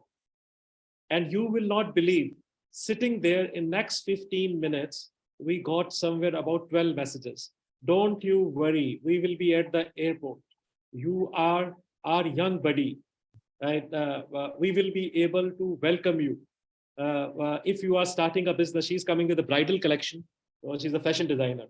"So show us your bridal designing. We will be able to help you up in your business." And in half an hour, she was feeling a bit confident. So while we finished a cup of tea, I said that, "Look, so many friends are waiting in Toronto. You will not be alone. Go there." She took a flight. And after 3 days, she writes me a message. "Thank you, sir.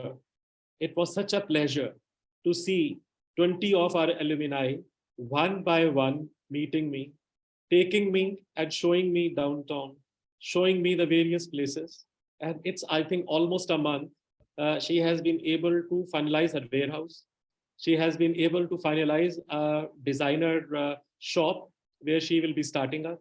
She has also got a part-time job just to have experience. So that is a power of connectivity and connections. So we feel so proud that when we see our alumni and we see all of you successful, but you have your own story of struggle.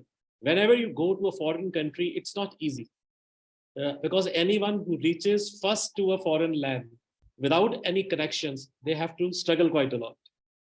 You have your own story. So we'd like to hear from you.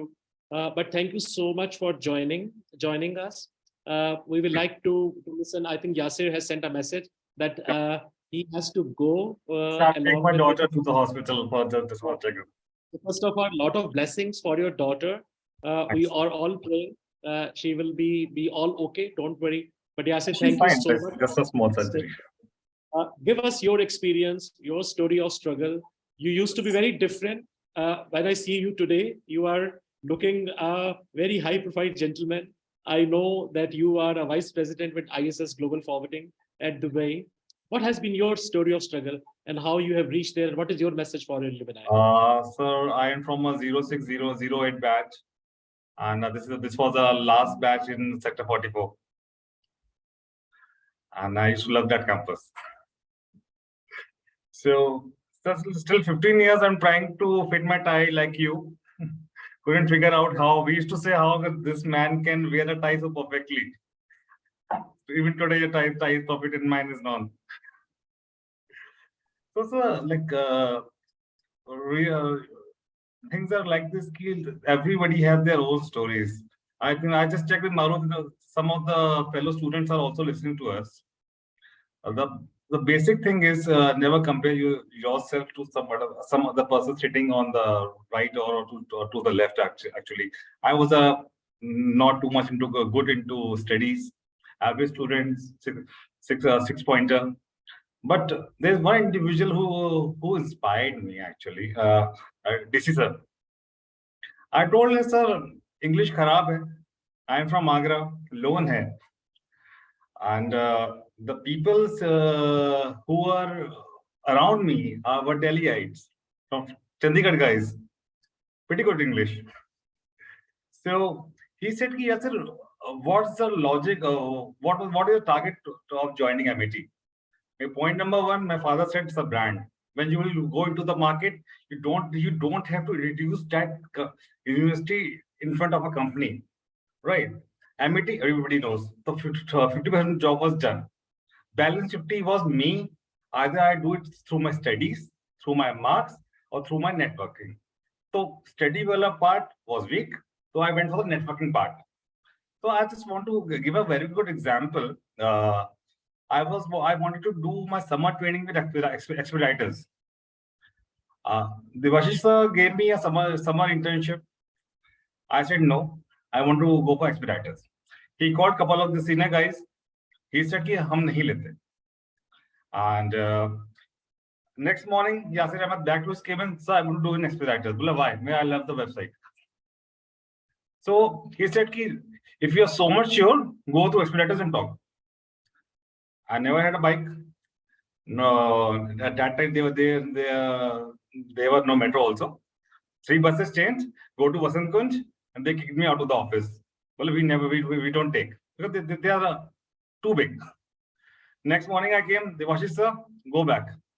3 days, 2 hours, one side, I used to go. Third day a person came, he was the HR.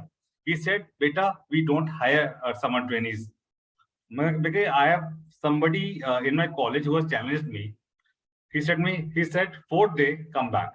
The RSM Joseph, who still comes to the campus to MIT for hiring, he gave me some internship, and that was one of the biggest learning. Some way or other, you will able to sell yourself. You have to figure out how you are selling it. Point number one. And I was able to place my fellow students. This was still, I will say, this is one of the biggest achievement of my career. And the first sales call was from MIT, not from my corporate. Getting 24 of my students placed, I got 8 shipping companies into campus, MSc and everything. And from there, the sales started, and even today I'm doing sales. And one thing, like the students who are listening, always be good. Like the way Gurinder sir dressed up. It's not because he likes or he can afford it, or it's basically the company, like the brand you're carrying it.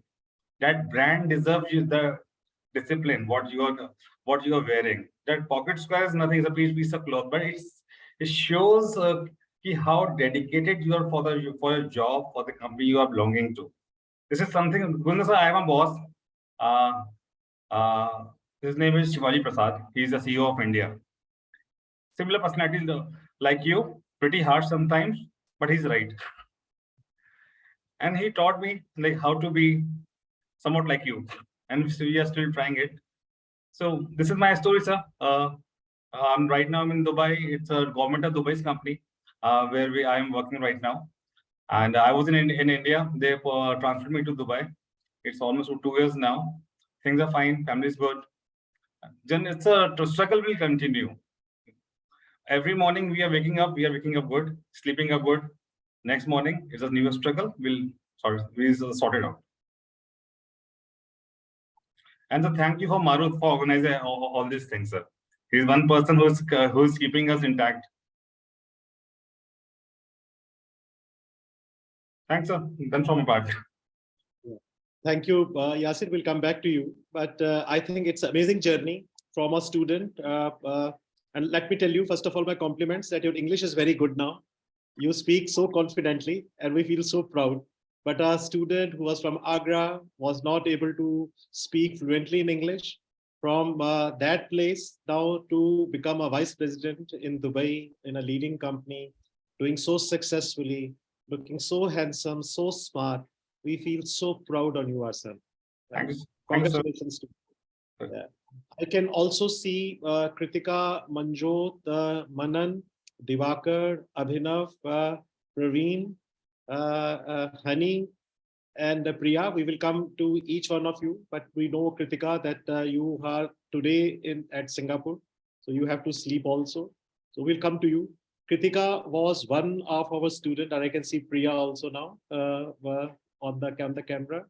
But Kritika, you were one of our students who was very naughty, right? But who always used to compare the programs, right? And we had spent so many days, so many hours rehearsing with you, and then looking at you so successful in Dubai. And every time we go abroad, you meet us. We'd like to understand from you, Kritika, your story of struggle and success. You always wanted to become very successful. Give your message and share your story with your colleagues. Sure. Thank you so much, sir, first of all, for having me, to both you and Marut, sir. And to all the alumni and also all the Amitians listening, I would like to say one thing to you. Amity University is truly a universe in itself. I started my bachelor's in electronics and instrumentation at Amity University. I graduated as batch 2015, but I call it a universe because I think, there's not a single thing that I missed not doing at Amity. I was a hostler at Amity. I would leave my hostel room at 9 a.m. in the morning, and the hostel would close down by 10 p.m. So, we were asked to report back and sign in. And trust me not, there would not be a single day that, I'm coming back early, back to my hostel.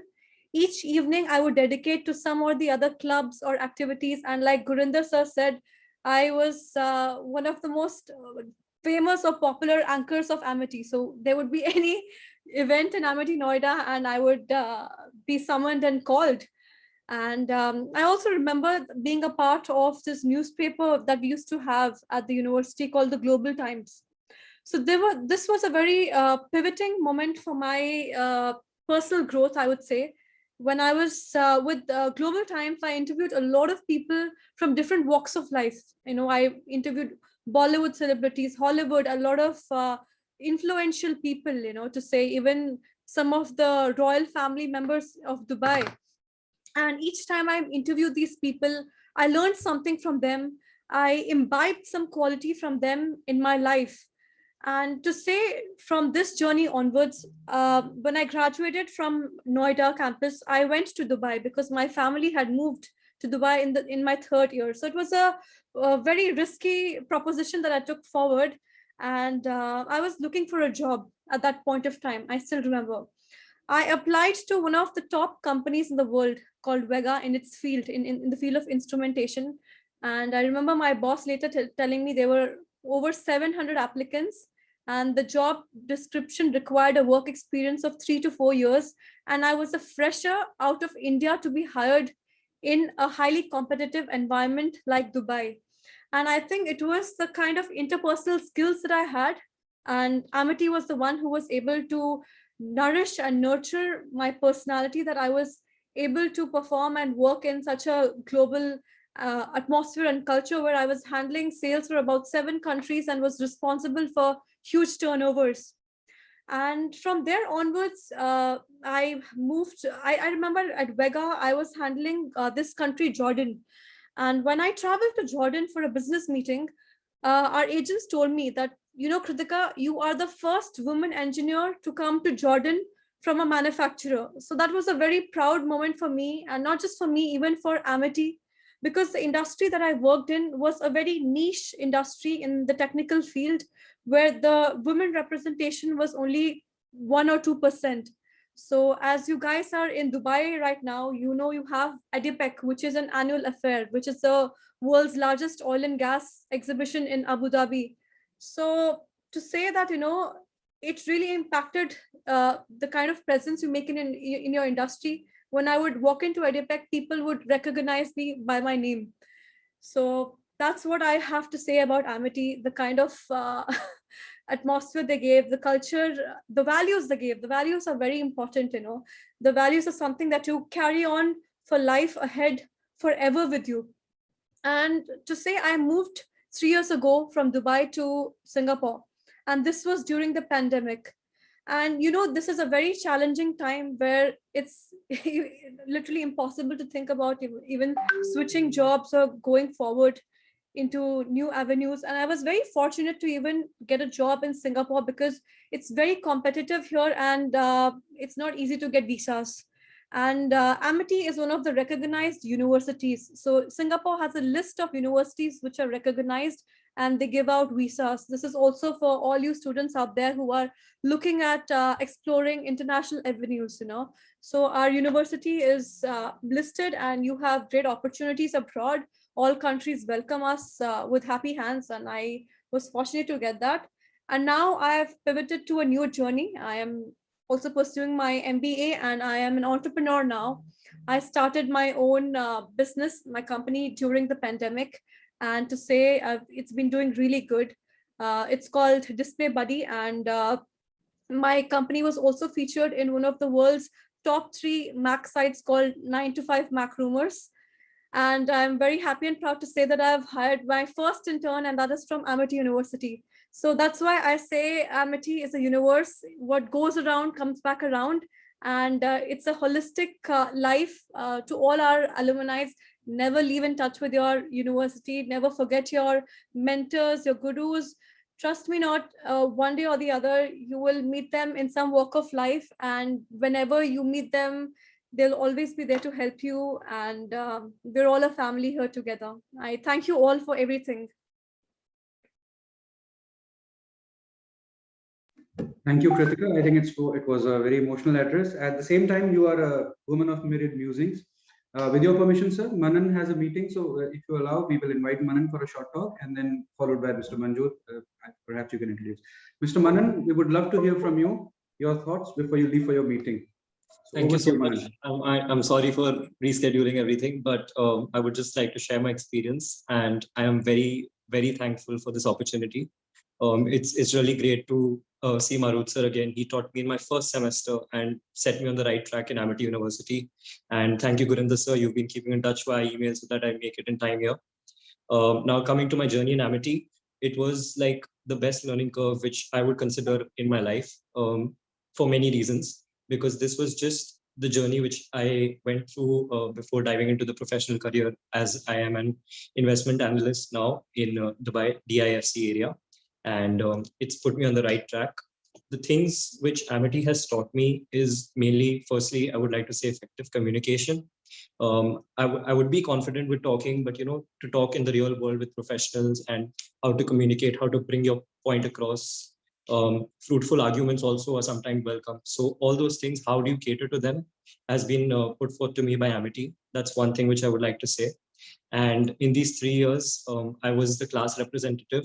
And that also taught me a lot, like how to balance in between two things, like my classmates as well as my professors. Like both the interests had to be taken and catered to, and obviously communicating so that there are no kind of mess ups or any kind of communication gaps between the two. So that was one thing which I would like to cover. And I was also part of a lot of volunteering teams, which were the events which were taking part in Amity from time to time, like guest lectures from Emirates Investment Bank and so on. So I got a chance to interact with them as well. And that was, again, very relevant to me since I'm pursuing finance, and to get their insights as to how the financial world is moving with AI and fintech, as we all know. So those kind of insights obviously told me how I'm going to be setting my foot forward in the practical world. And then now coming to the professors, like it was all down to me how to make the most of the resources provided to me. And I think I did a very good job, like coming in terms with all the professors, trying to get the best of their knowledge, their experience. And I just cleared my CFA level 1 recently, a week or two back. And it was a really great achievement for me. And again, Amity was very helpful with me. Like, my professors used to cater to my schedule. Like sometimes when I needed some assignment deadlines to be pushed for me or something like that, it would obviously help. And the curriculum which was covered in Amity for finance, it did cover a bit of a CFA chunk, which helped me set the basics right at least. And now coming to, I just received a CMA scholarship while moving towards my graduation program. I just graduated a few months back. And so I think I'm one of the most recent ones here, and I'm listening to all the established people here. So it's a very great opportunity for me. The CMA scholarship is also one which I'm working on side by side with my CFA, and I'm pursuing this. And I would really, once again, like to give a big thank you to Amity, and I'm looking forward to my convocation in the next 3 days. Thank you. Thank you, Manan. So I think it would be better if you introduce Mr. Manjot, because he has been, I have heard a lot of praises from you about Mr. Manjot, and I think he's next in line to speak with all of us and share his experience. Over to you, sir.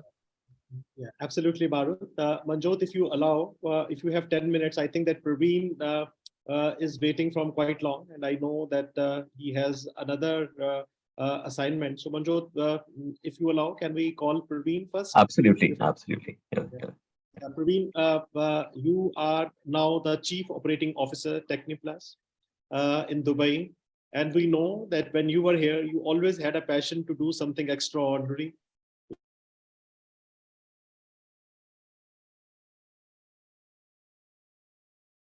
And success. No, so thank you so much, Dr. Gurindra sir. I think the way I'd like to thank Amity from an alma mater perspective is by telling a very interesting story, right? Which will be self-expressive. So I hail from a tier 3 city. Obviously, did my engineering from mining technology. Barely had a girl in my class, being engineering from mining. So you can understand, there's a cultural lateral shift.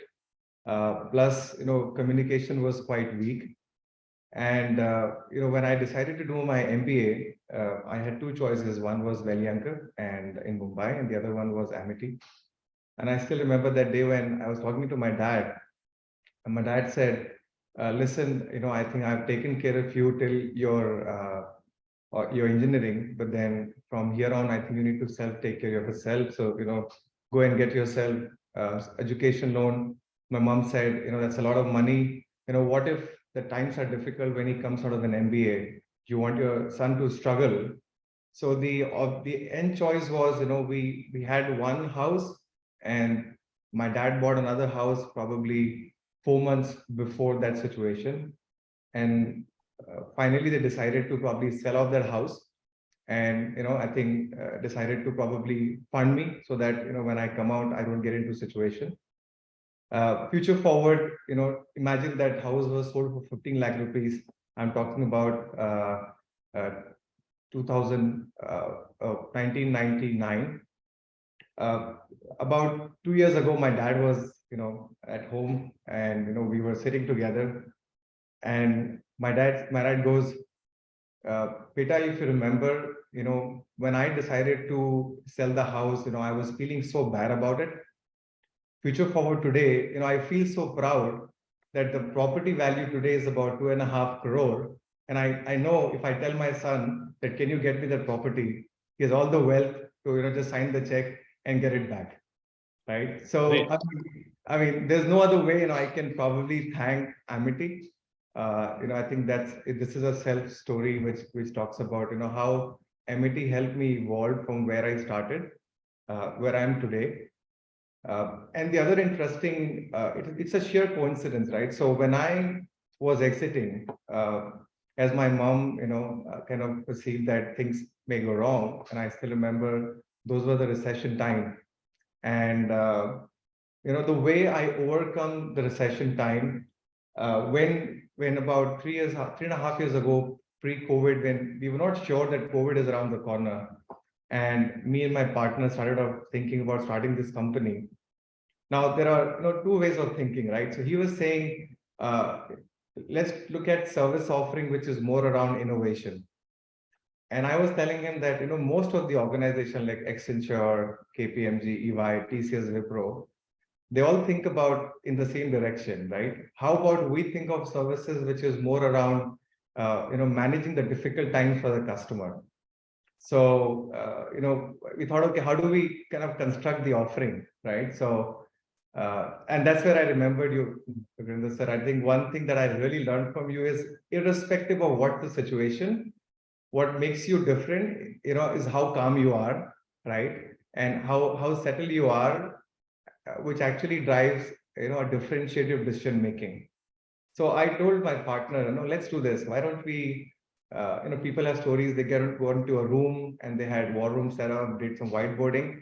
We chose to go to a resort in Ras Al Khaimah, right? Sitting along the beach, sipping our drinks. And, eventually we concluded that let's talk about offering, which is around more on driving betterment when the situations are bad for company. And it was a great decision. Future forward today, currently we have about close to 600 employees in just 3.5 year. We are operating out of close to 7 countries now.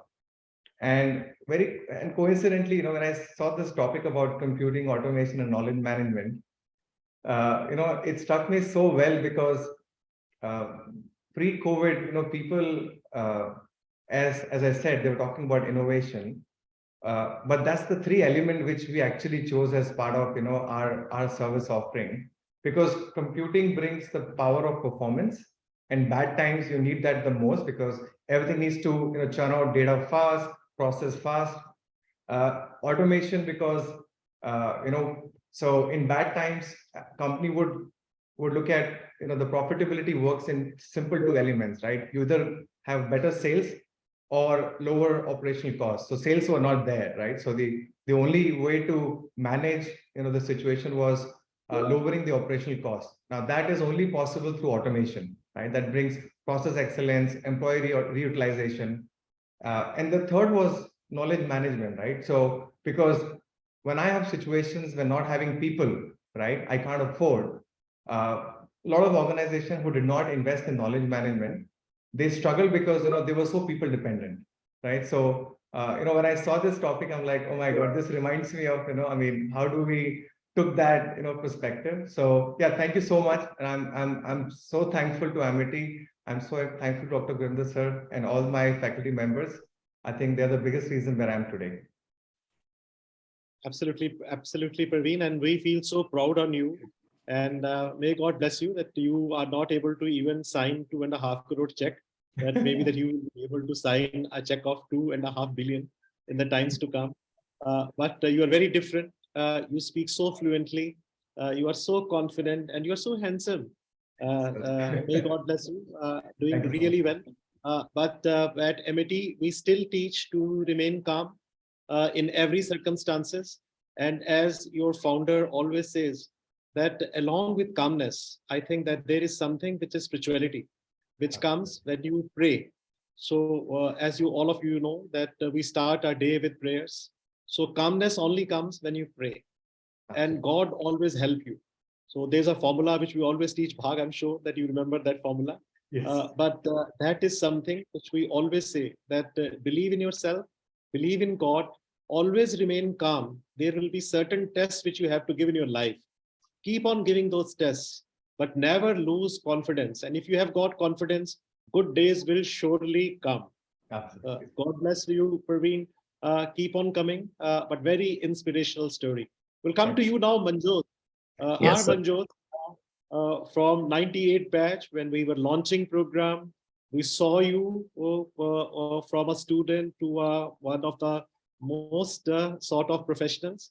We'd like to listen from you, your story of struggle, of success. And also I remember that there used to be a dimple here when you used to smile. Is it still there? Yes, No, I it think is. I, I think it's age now. No, but I think I wouldn't really do justice before I start.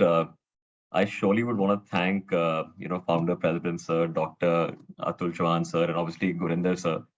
I know it sounds really old, but it's been like a 24-year journey now. When I look back, it was like 1998, and I guess I've been one of the fortunate ones, even across my entire professional career, to have worked closely with Amity as a student.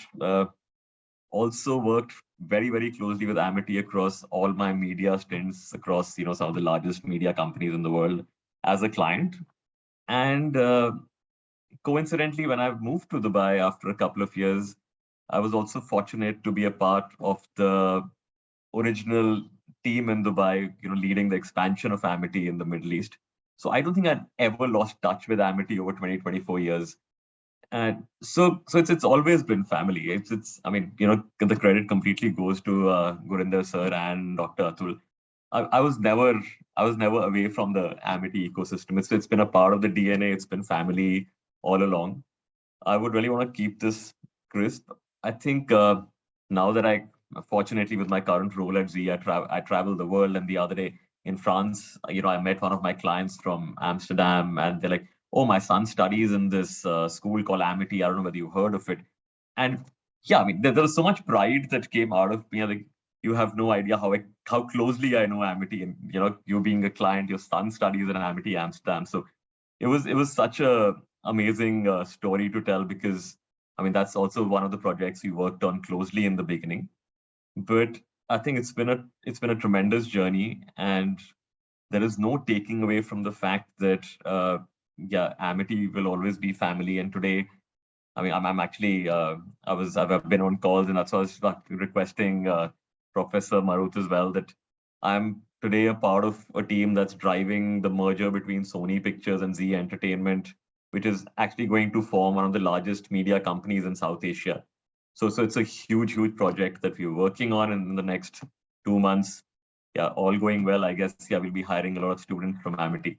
That's always been priority one. Thank you so much, sir. Yeah. Thank you, Manjot. Keep coming back to Amity. We feel so proud you leading Z in Middle East.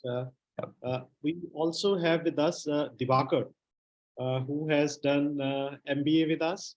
And Divakar is now the sales director at one of the leading companies in Dubai. Divakar, we would like to hear from you, your story of struggle, of success, and smiling Divakar. Thank you, sir. I'll start with saying thank you, and I can't thank enough really for the journey. I've spent a long time in Amity doing my integrated MBA, almost 4.5 years with my BBA and MBA integrated journey. And thank you so much for this opportunity. Thank you so much for everything. I can't just thank enough to Amity and to you, Dr. Professor Gurinder Singh, sir. It can never be enough. Just going back, I will just very briefly mention that session we had, that 30-minute session that you gave me in Singapore when we went there in 2007, December, if you remember, for a very short trip. That is still embedded in me. It never's gone out of me. I still remember it, that I can mention it. And you just kind of unearthed a lot in me, which even I wasn't knowing.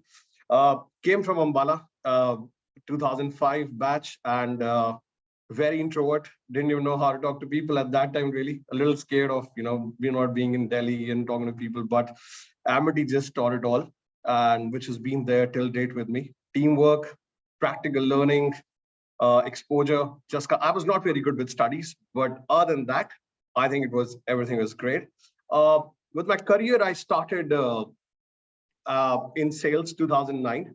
I wanted to, I was looking for a kind of a company that is not like banking or the regular, people applying jobs. I wanted something different. So I was very fortunate that I got into Kyocera, which had entered India at that time. There's a little story to it, and which I would also like to share is the importance of networking at that time. The most important thing I learned at Amity was keeping connect with people.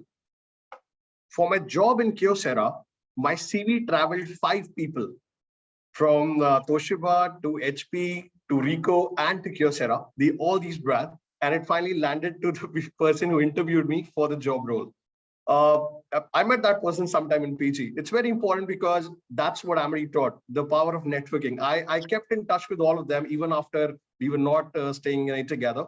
And somewhere from all that connections, it landed to the right person and I got my job in 2009 mid. So yeah, that's one of the very important things, to keep connected. And till date, I'm in touch with all 5 of them. At first, I didn't even knew them. Now I know all 5 of them who helped me get my first job. 10 years ago, I came to Dubai, not knowing anybody here, very new, took some difficult decisions, left Canon, moved here, was struggling initially, but thankfully it's been great. We are the largest partner of Xerox in the UAE, and now expanding towards digitizing with Kofax and moving towards the next generation of document flow and workflow in different with different brands like Papercard, etc. So it's been a great journey, and Dubai is a great place. It's one of the fastest growing cities in the world, and it's always good to see listening Amity on FM or passing to Amity school. It just gives you a smile, and it's a great experience. Thank you so very much. In the end, I would just like to share a very small thing, and which has been my core of learning. I think the most important thing in this world is intent. If you have the intent to do something, I'm very sure. I mean, the roads might be different, the ways might be different. It might take a little bit more time, but at the end, you'll do it if you have the intent to do it. And I'm very thankful once again to Sir, to you, and thank you, Professor Mark. It's great. Thank you. Thank you, Divakar. And we still remember you as a very naughty boy from Ambala. And I do also remember Singapore visit, because that was a visit when we thought that how to establish a campus.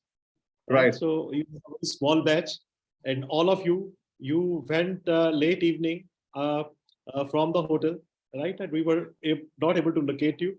So from locating you in Singapore to see you now at the helm of the company, it's a long journey, but great to see you so successful. May God bless you. Our best wishes to you. Thank you so very much, sir. Thank you. Keep on coming to MIT. We have with us Harveer Singh Mangat. We have got Hani. We have got Priya, and we have got few other students. So let me go to Priya. Priya, are you there? Priya Mandal. So am I audible? Yeah. Yeah, we feel so proud on you when we see your CV. Thank you so much, sir. You are a managing director at Aarti Creations in Dubai. Give us your story of success and what amazing things you are doing in Dubai. Hello. So sorry, sir, I was just getting a call. Good evening, everyone. Good evening. Good evening, everyone. I'm really very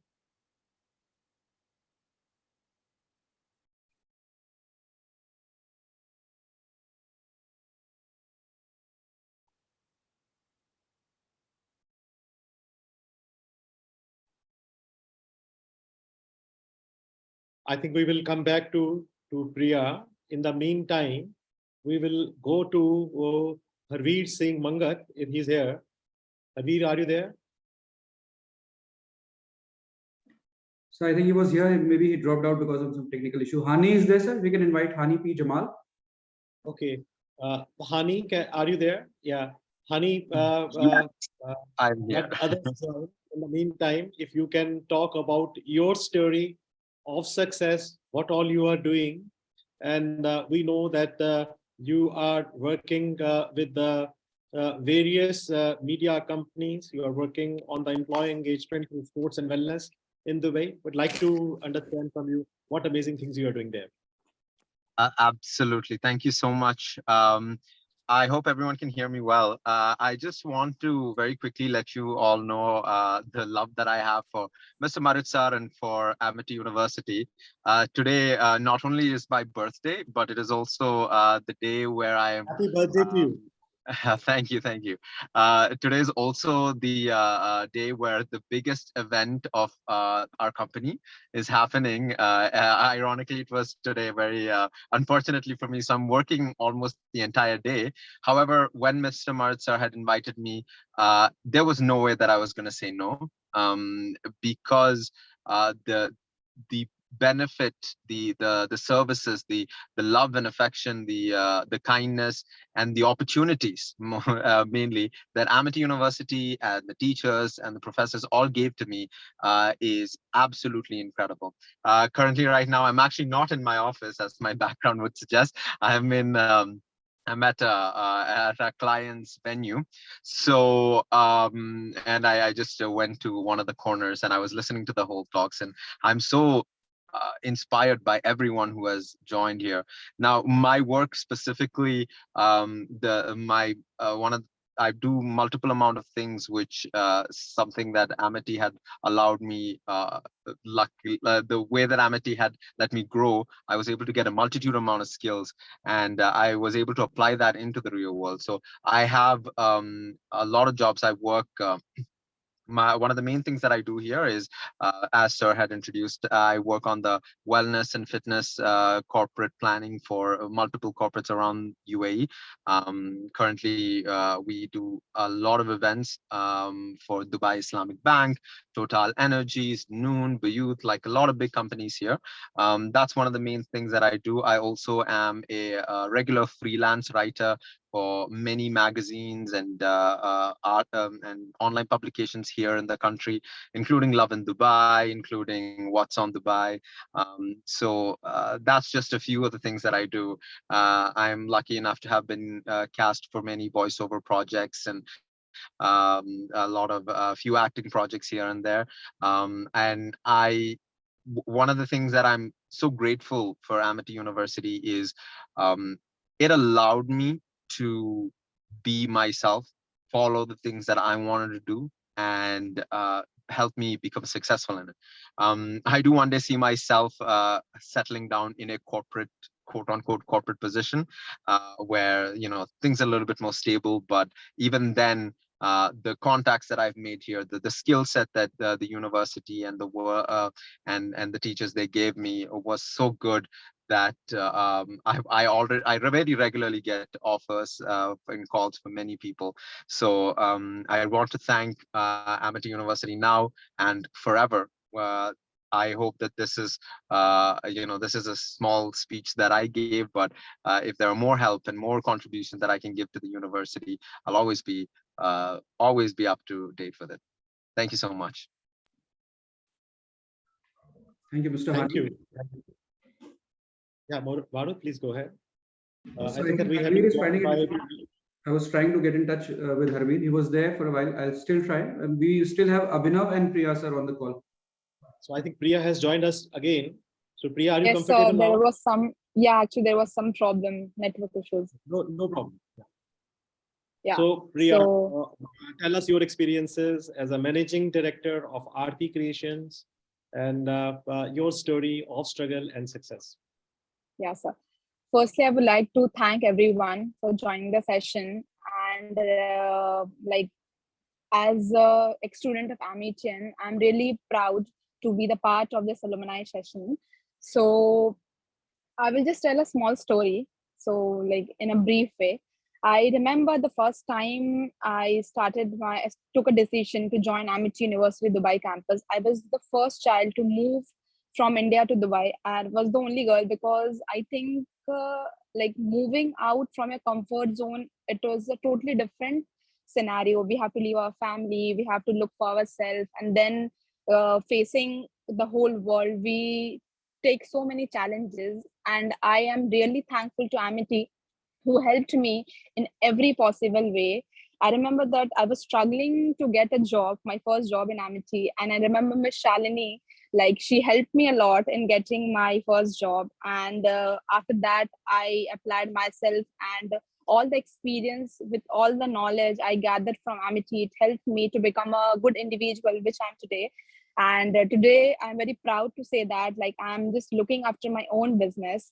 And I think Amity University not only teach us in academic ways, but it has also helped every student, I think, to enhance their interpersonal skills, which is really important in their day-to-day life.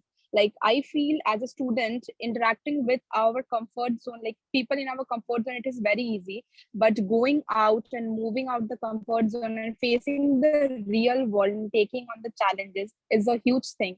And I think that was my weakness, and I have overcome that, and I'm really proud of that.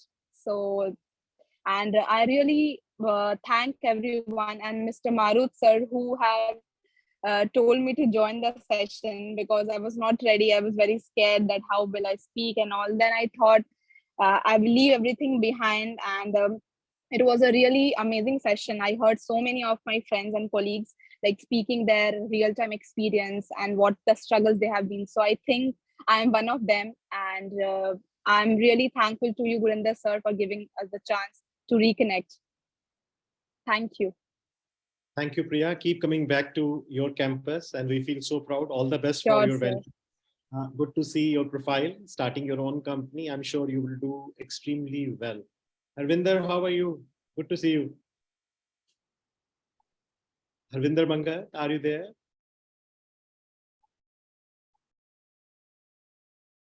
Harvinder, are you there? Okay, we'll come back to you, Harvinder Mangat, in a while. We have with us Abhinav Rathi. So Abhinav, can you please give us your story, your message? Definitely, sir. A very good evening to all. And before beginning, I would like to thank Gurinder sir and Mr. West for organizing this event. It's wonderful to connect with the family after such a long time.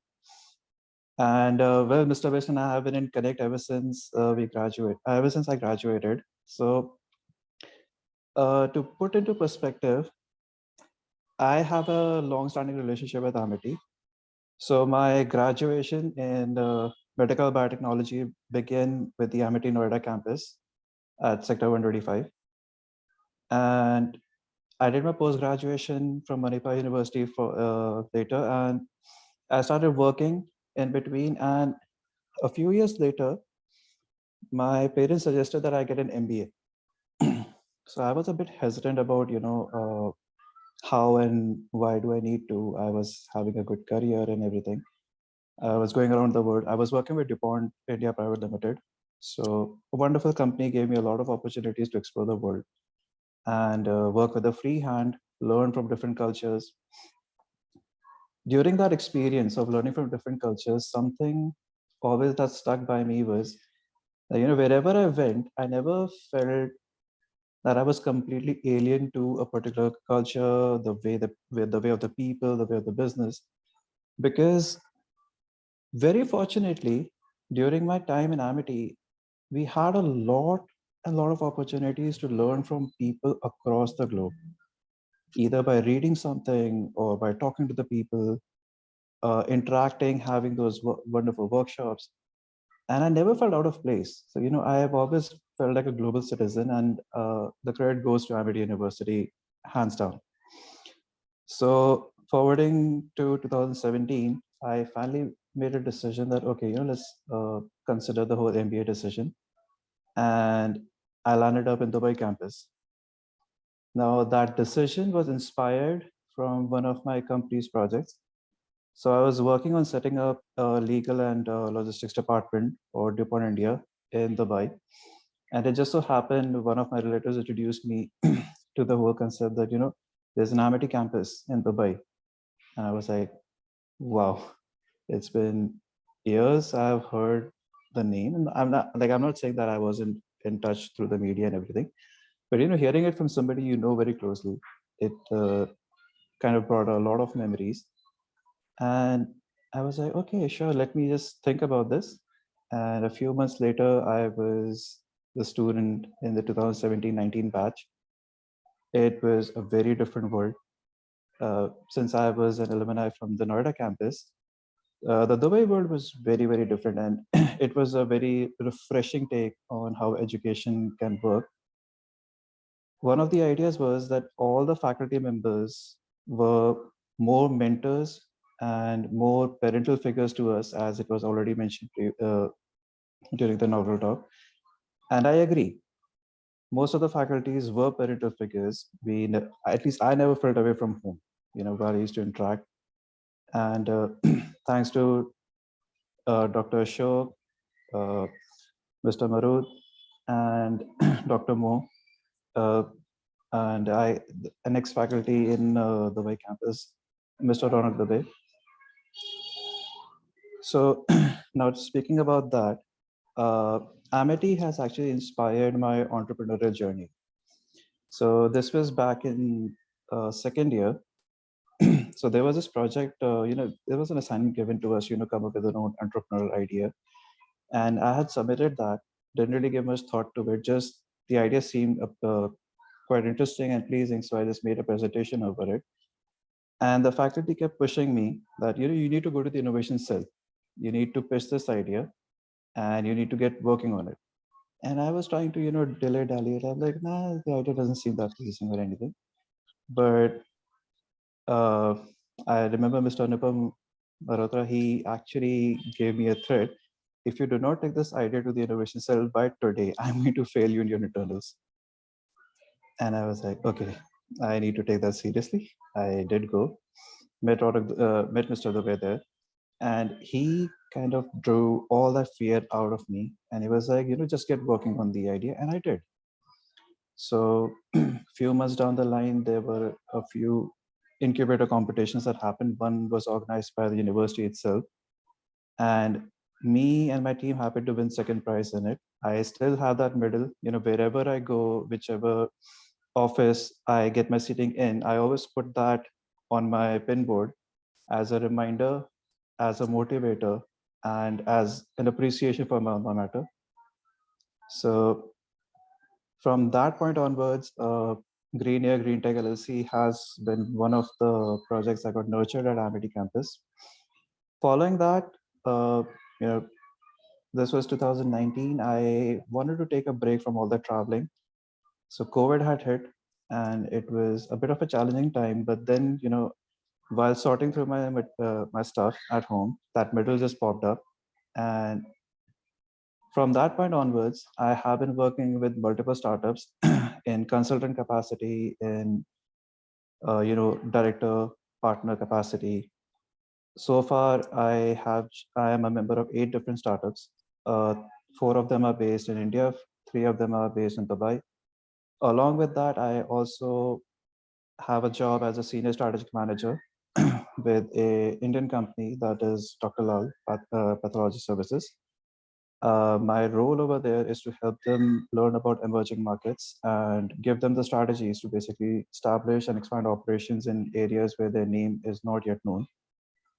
So it's a traveling job. I love the whole experience, though my parents are not that appreciative of it, but that's fine. I am living the life I wanted to live.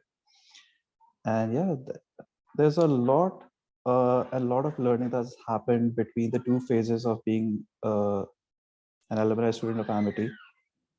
One of the most important lessons I learned was, grit is important, but what you never need to let go of is the wit.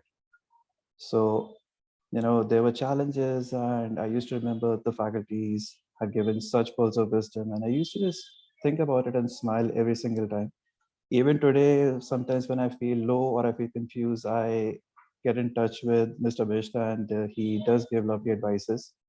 We do exchange a lot of, the love for music. So that is also, helps me calm down. I had the opportunity to meet Gurinder sir during the 3C program in US. And we had a 5-minute interaction, but it was one of the interactions that actually kept me pushing through all my hardships. So, sir, I really thank you for that. I also happened to meet Dr. Meghna Sharma. We are all on and off in touch, and with loads of love and loads of blessings, she bid us adieu from the US chapter once it was over. And I, wholeheartedly miss every single person from whom I had the opportunity to learn. I am still learning, and I would love to continue to learn from your experiences. And looking at how fast Amity is expanding globally, it's no wonder, as the former alumni have already spoken, we would run into each other at some point of time. It would be a lovely experience. We would love to share more stories. And I look forward to meeting you all in person during one of my travel excursions. So thank you, everyone. Thank you for this opportunity. I feel very fortunate and very blessed. And I hope to see you all in person at some point of time. Thank you. Thank you so much, Abhinav. We feel so proud on you and on your startups. And I think that now all the alumni have already spoken.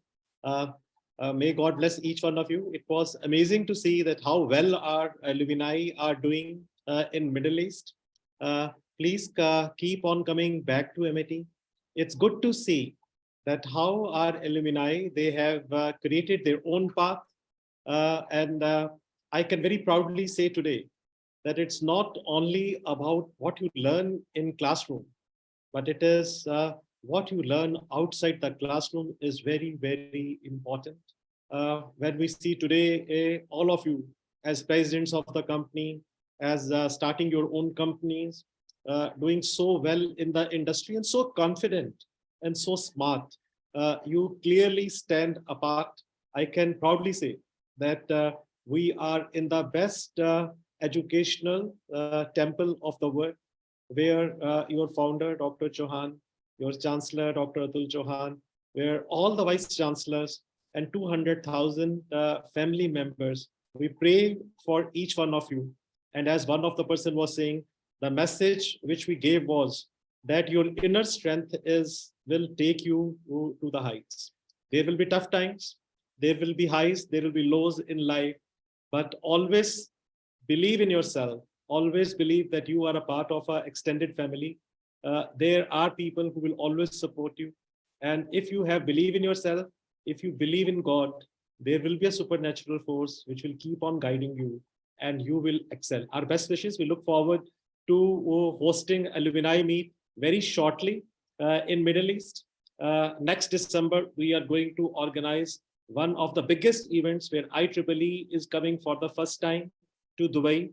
Will be hosting IEEE MIT Awards, Research Awards, where almost 500 people from across the world will be coming together. Some of the top Fortune 500 companies, some of the top researchers, vice chancellors, all of them, they will be there. But till then, from our side, lot of blessings, lot of prayers. We feel proud on each one of you. Thank you so very much. Thank you very much, sir. With this, I think we come to the felicitations. I would request Kavita ma'am to please felicitate first Dr. Ritu. She has been waiting. And then we have alumni citations. Over to you, ma'am. Dr. Ritu, thank you so much for your wonderful association. And Amity is proud with your association, and we here confer you the part of amalgamation and synergy. Thank you for the valuable insights. Psychology and automation runs together. The work that we are doing in cyber interface today is also mapped with mind. So thank you for your valuable insight that you have guided our students today. And to all the researchers, alumni are the key of any element. So thank you for coming here, Mr. Praveen Jaiswal. I was listening to your story, your dad's part, and your own pride. It is an honor to listen all of you today. And this is the bestow a token of love and appreciation from our part to you. Thank you so much.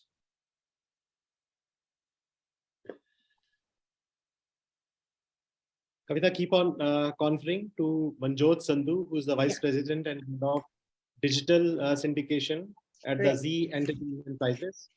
Thank you so very much, Manjot. We feel so proud on you. Next one, please. Mr. Yashir Ahmed, Assistant Vice President, ISS, Global Forwarding Dubai. Thank you so much for your association coming and speaking.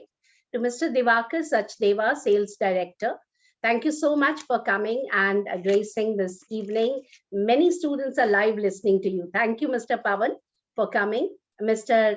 Hani P. Jamwal, thank you so much for coming and speaking to all of us. Mr. Abhinav Rathi, thank you so much.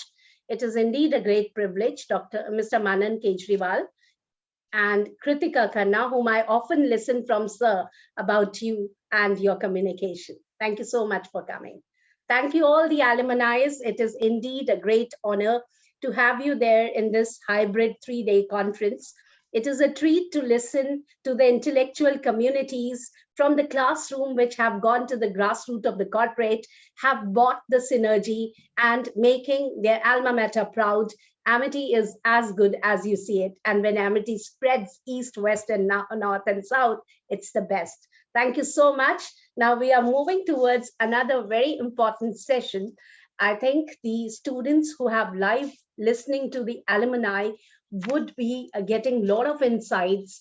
And these lessons are not stored in any management book, where, as Group Vice Chancellor always says, move out of your classroom and speak and nurture to people and get the learnings out of it. I think that's the best insight that we can incubate.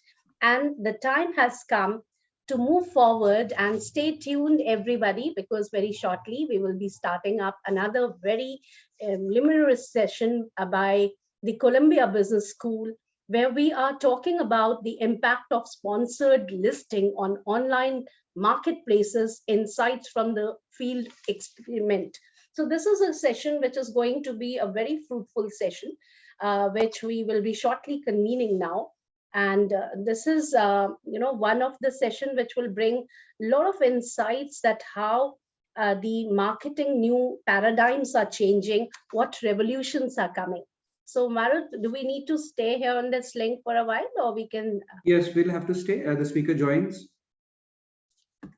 But in the meantime, thank you so very much, our alumni. We will meet soon in a physical meeting, but feel so proud on each one of you. Thank you so very much. Thank you so much, sir, for calling us. It was a great pleasure, and I feel nostalgic to be back to Amity in a virtual setup. Hope to meet you in person someday again. A lot of prayers, a lot of affection, a lot of hugs, a lot of love for each one of you. Thank you. Thank you. Thank you so much, sir. Thank you, sir. Thank Thank you. you, Marut. Thank you, Meghna ma'am. Good to see you here. Thank you. Have a great evening. Thank you. Thank you so much for everything.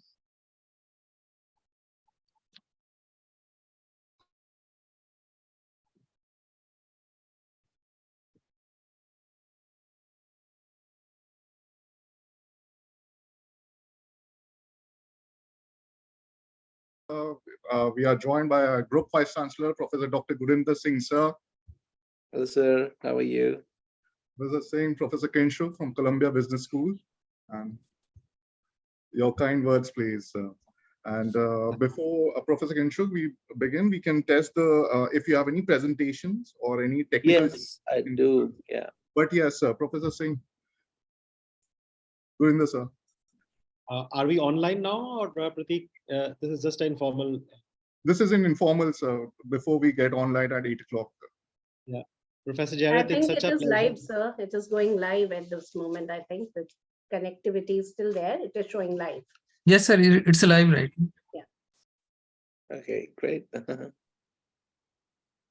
Professor Kinshuk, we can quickly share your screen, and if you have any presentation just for technical check. Yeah, I do. Do you want me to share then?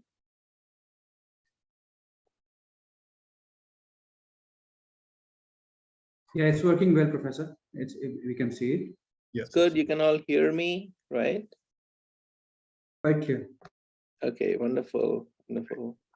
So, Professor Kinshuk, I'll get connected with you separately and look forward to exploring possibilities in research and collaborations. But over Wonderful, to yeah, MCs, would love that. Professor Marut Bish, and our Group Vice Chancellor, respected Group Vice Chancellor, Dr. Singh. Wonderful. So, are all of you in different places in India, or everybody on this in the same location? or Yeah, where no, are you? we are at different places, Professor Krish Jared. And let me formally welcome you on behalf of our founder, Dr. Ashok K. Chauhan, and our Honorable Chancellor, Dr. Atul Chauhan, and on behalf of our all 11 Vice Chancellors, 200 members of MIT family, and my own behalf as a Group Vice Chancellor. It's such a privilege to welcome you. For our audience, which is here from across the world listening to you, you are also on YouTube. And with your permission, we will also archive this session, Professor Jared. For our very able audience, let me introduce Professor Jared. We feel so proud on his achievements. But Professor Jared is the Arthur F. Burns Chair of Free and Competitive Enterprise. He's a professor of business in the marketing division at Columbia Business School. He is also the chair of the marketing division.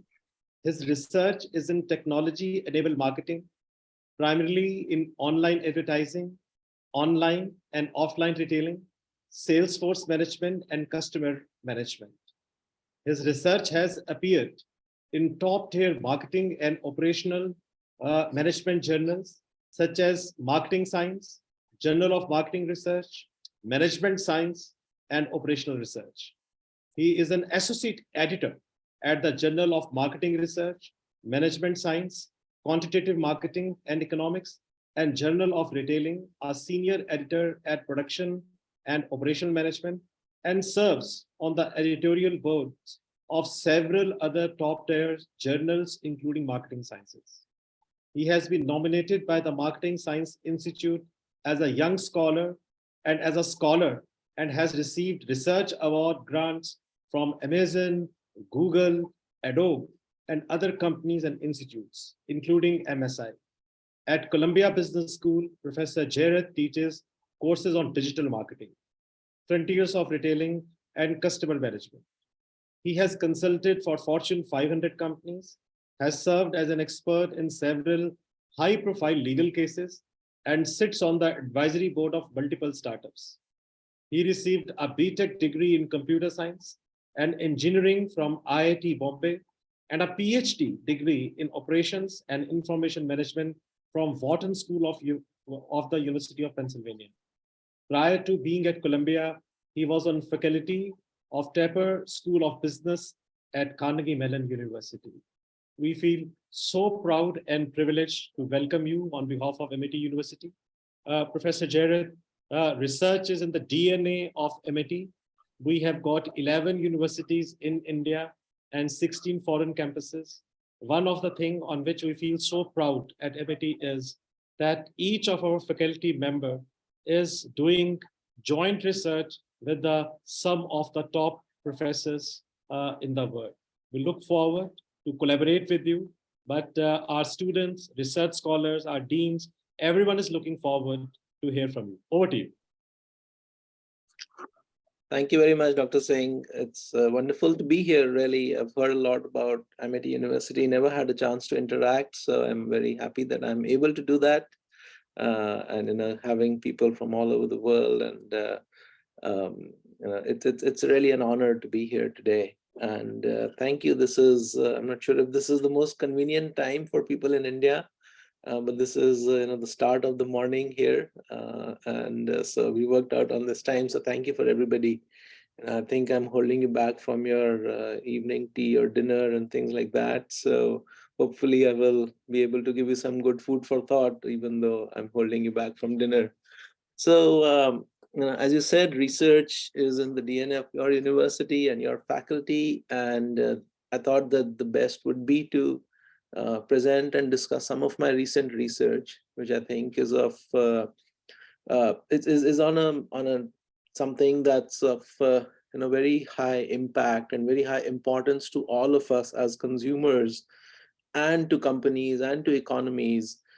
Most of my research has been in retailing, and beyond that, I have also done work in advertising.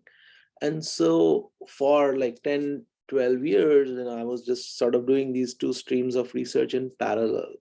right? I was doing some work on retailing, some work on advertising.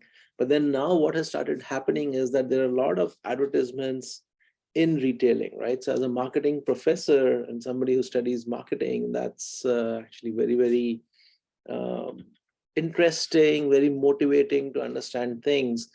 And today what I'm going to have sort of two parts to this talk.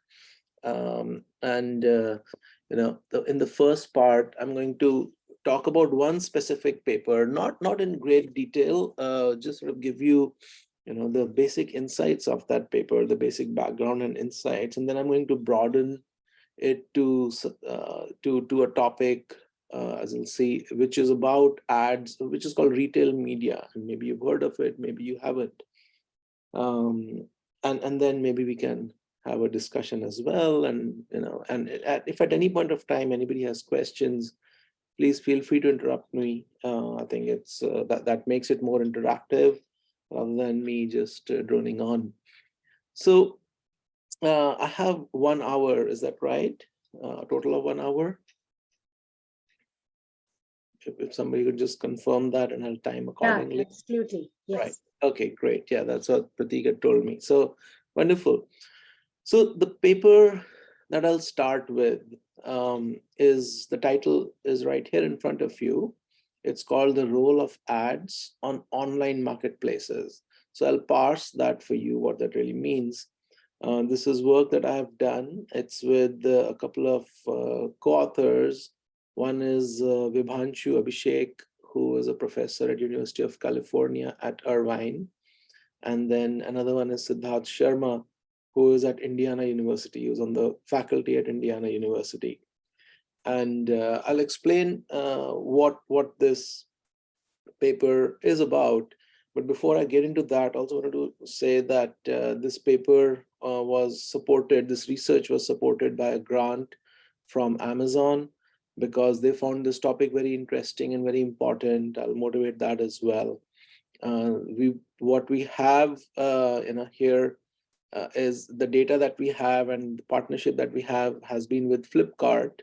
So this is one of those rare situations where Amazon and Flipkart are working together rather than against each other for market share. And so we have a grant from one and data from the other.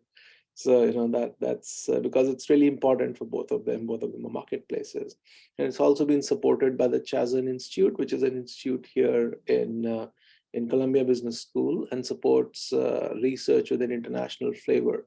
So since the data is from Flipkart here, it's Indian data, and so that counts as international research here in the US. So let's get started with that said. So let's first think of online retail marketplaces. So what is a retail marketplace? So I'm sure all of you have had experience with Amazon and Flipkart, and Alibaba is sort of the Chinese version of that. A retail marketplace is that. So let's think of Flipkart first. Flipkart is just providing a platform where consumers can go and buy, and sellers can come and sell, and Flipkart takes a commission, right? So Flipkart doesn't really, or at least not in any significant way, Flipkart does not buy from manufacturers or sellers and then price it and then sell it, right? So if you go to some of the other standard retailers, they buy at a wholesale price, then the product is theirs, and then they set a retail price, and then the retail price is charged to the consumers. On Flipkart, it's very different. Sellers are just listing their products there on Flipkart. And when they're listing their products there, consumers can find them. Flipkart helps with all of that. And Flipkart charges a commission, which can be something between 15% to 30%, roughly speaking. So Flipkart has a lot of e-commerce market share in India, and it's all third-party sellers. If you look at Amazon, it also has an e-commerce market share in the USA and in India, right? And it is largely composed of third-party sellers. And Alibaba in China is also a marketplace, and it's also 100% third-party sellers. If you look at Africa, there is in Arabia, in sort of the Arab world or Gulf areas, there is something called souk. In South America, there's Mercado Libre. and so on. So all over the world, e-commerce is sort of dominated by one or two big players, and they are marketplaces because it just makes that it's a good use of technology. It makes it very easy for sellers to start selling on something onto consumers through these marketplaces. Right, so keep that idea of marketplaces in mind, where sellers are listing their products so that consumers can buy them. Right, and so on this marketplace, there are hundreds of millions of products often, and a consumer comes and does a search, and in response to the consumer search, the marketplace has to display products in response to this kind of a search. So I have a screenshot from Amazon in the US, and suppose somebody is searching for women's bags for more professional bags, right? And they type in bags, women, job. And so a bunch of products get listed. So maybe from, many tens of thousands of bags that could match, you can see here the top 8 categories, the top 8 results. And if you keep scrolling down, you'll see more, right? So this is very important because there's so many products, and the consumer can't really go through all of them. So there is a search feature that is provided. And one of the important aspects that I want to clarify from the very beginning, on which the whole talk hinges, is that even though Amazon and Flipkart and others have a lot of data on consumers, for any product, the seller of the product will have some information which the sellers have, but the platform does not have, right? So sellers have what we will call private information, right? So it is my bag. I suppose I'm the seller, it is my bag, I'm selling it. I know some things about this bag that Amazon just does not know. And so based on a query, a seller has the ability to add to Amazon's ability to list these products, right? So I'll flesh this out a little bit more and sort of as we proceed. But the next thing that I want to talk about is this idea of marketplace ads, right? So again, let's say the query search is cell phone. And if you search cell phone, then you get a number of lists. But as you can see, it's happening more and more all over the world. So even in India, like this one is actually an ad, right? This is not something that Amazon said, oh, this is they didn't do it based on their own algorithms. This was an ad. In fact, this is also an ad, right? And this is also an ad. So you can see more and more results on the listings on the results page in response to a search. More and more of them are ads. And now the point is that why is the platform showing these ads? Is it to make money? Yes, certainly, right? But are there other things to it? And even at a higher level, if a platform is showing ads, is this good for consumers or is it not so good for consumers? Right? So you can think of it like that. I mean, you are a consumer, we are all consumers, right? So what do you think? You see this ad, what do you think about it? Oh, is it a good thing I got the ad, or is it an annoyance that I got the ad and I would have only liked to see these results over here, right? So that is part of the motivating question.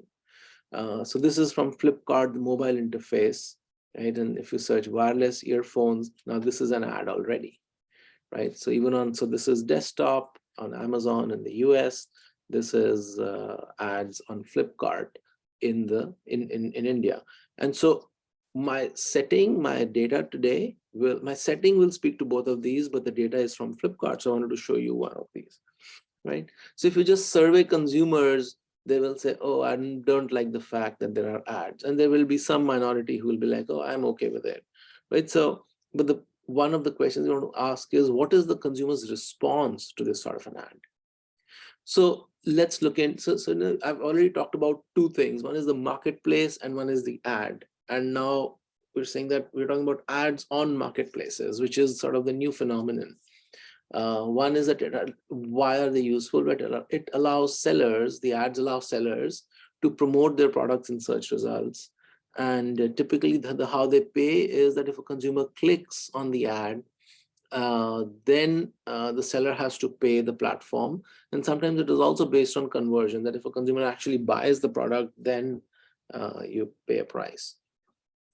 And now in a place like Flipkart, about 20% or more, actually this is increasing, the number is increasing with time, but about 20% of the listings are sponsored, which is that they are ads, and the rest are organic, which is that, Flipkart or Amazon or Alibaba use their algorithms to determine those results, and those are not ads, right? So the first one, the third one, and the fourth one are organic, and the second one is sponsored. So organic and sponsored is also something I use, right?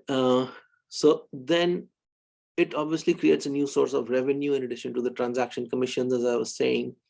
Last year in 2021, Amazon sold $31 billion worth of ads on Amazon.com, which is a very large number. So this is just the ads on Amazon.com last year account for more revenue than all of print advertising all over the world. So you can imagine what a big number that is, right? And this is becoming a very big phenomenon because so many people go to Amazon to buy, and then they see these ads. So it's for consumers also, it's very important. But the question arises that, this can potentially dilute the relevance or the quality of search results. And this could adversely affect conversions. And that really is the focus of this paper.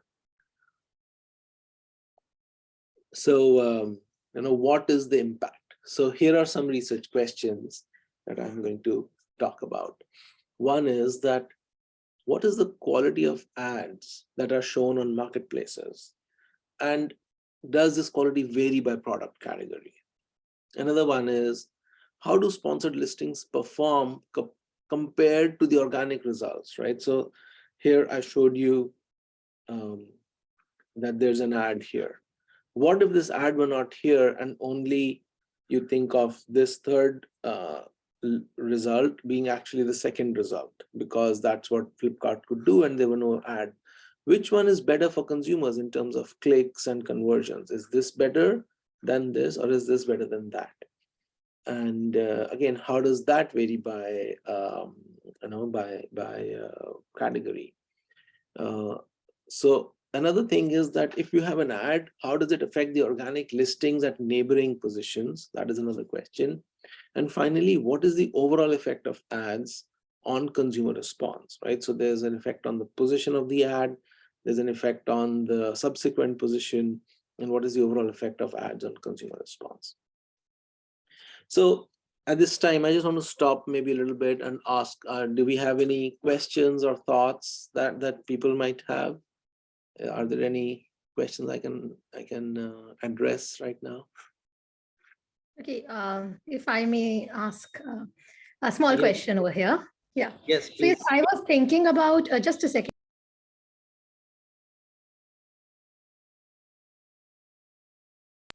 So I just wanted to ask that, when we are talking about this advertisement, have you also considered the regional aspect in terms, because you are talking about Flipkart.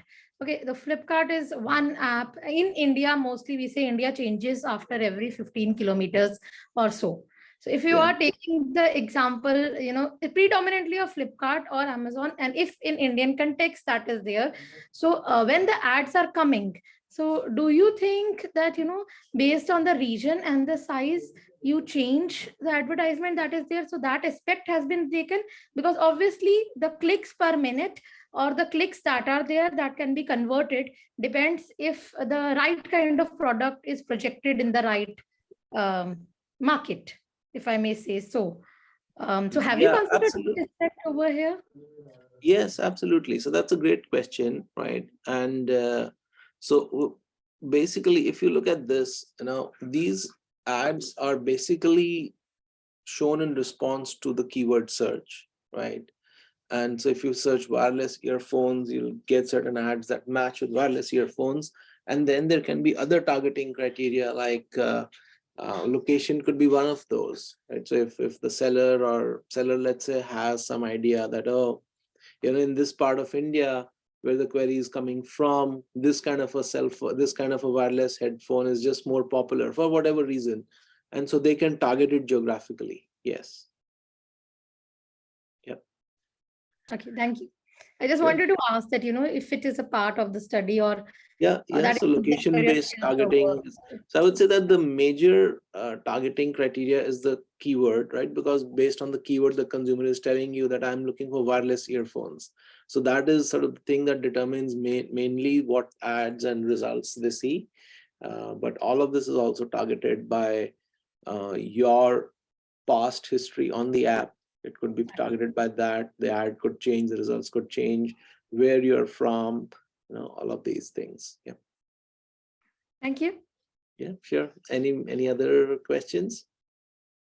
So people do realize that they're seeing these ads. It's a lot of people actually I'm sure in this audience people realize, but if you go and ask regular consumers, and they might not even realize that the ads are there actually sometimes, I would say in many cases, or they don't realize that so many that every 25% of the results are actually ads. They might not realize it at that level. Anyway, let me continue then if there's no further questions. So the empirical setting is Flipkart, right? And it is the mobile app of Flipkart. Now, this accounts for more than 40% of e-commerce traffic in India and more than 60% of mobile commerce traffic in India. There's 100 million registered users, and users see ads in the search results at certain fixed positions. This is a marketplace-based model, third-party sellers, and the revenues from clicks on ads and commissions from all sales go to Flipkart, right? So Flipkart has two ways to make money: the ads themselves and the commissions. So a little bit to the question that we were just discussing, how are these ads shown? Listings are ordered by relevance here, and relevance to the query and the person. And then there are some slots then that are ad slots, right? So the second one in this case. And the price per click is fixed in this situation. And the advertiser's decision is to opt in for the ads, right? So advertiser will say that, okay, I am opting in for the ads. And the seller is then, the Flipkart is then matching the ads to the keywords. And the ads are also ranked in order of the relevance, which is determined by the platform, right? So the seller has to opt in or not. And if they've opted into ads, then they will be shown as an ad. Otherwise, they will be shown not as an ad. Now, the question is that in such a case, right, there is an ad here. Like, what is it that we expect? So what are some theoretical arguments? So you can think of direct and indirect effects of ads. So suppose, just to simplify, let's have a ladder of results here, right? And we'll just simplify this. This is like with an ad, right? So the first thing is an ad, then there's a first organic result and a second organic result. And the second situation is sort of a counterfactual in which the ad was not there. So the first one is organic one, right? So this has moved up, this has moved up, and then there's obviously a third link here. Now, the first effect is it's sort of think of it as an effect of sponsored versus organic, that as a consumer, I don't see an organic result, I see an ad or a sponsored result. What will be the effect of that? Will I click more on this?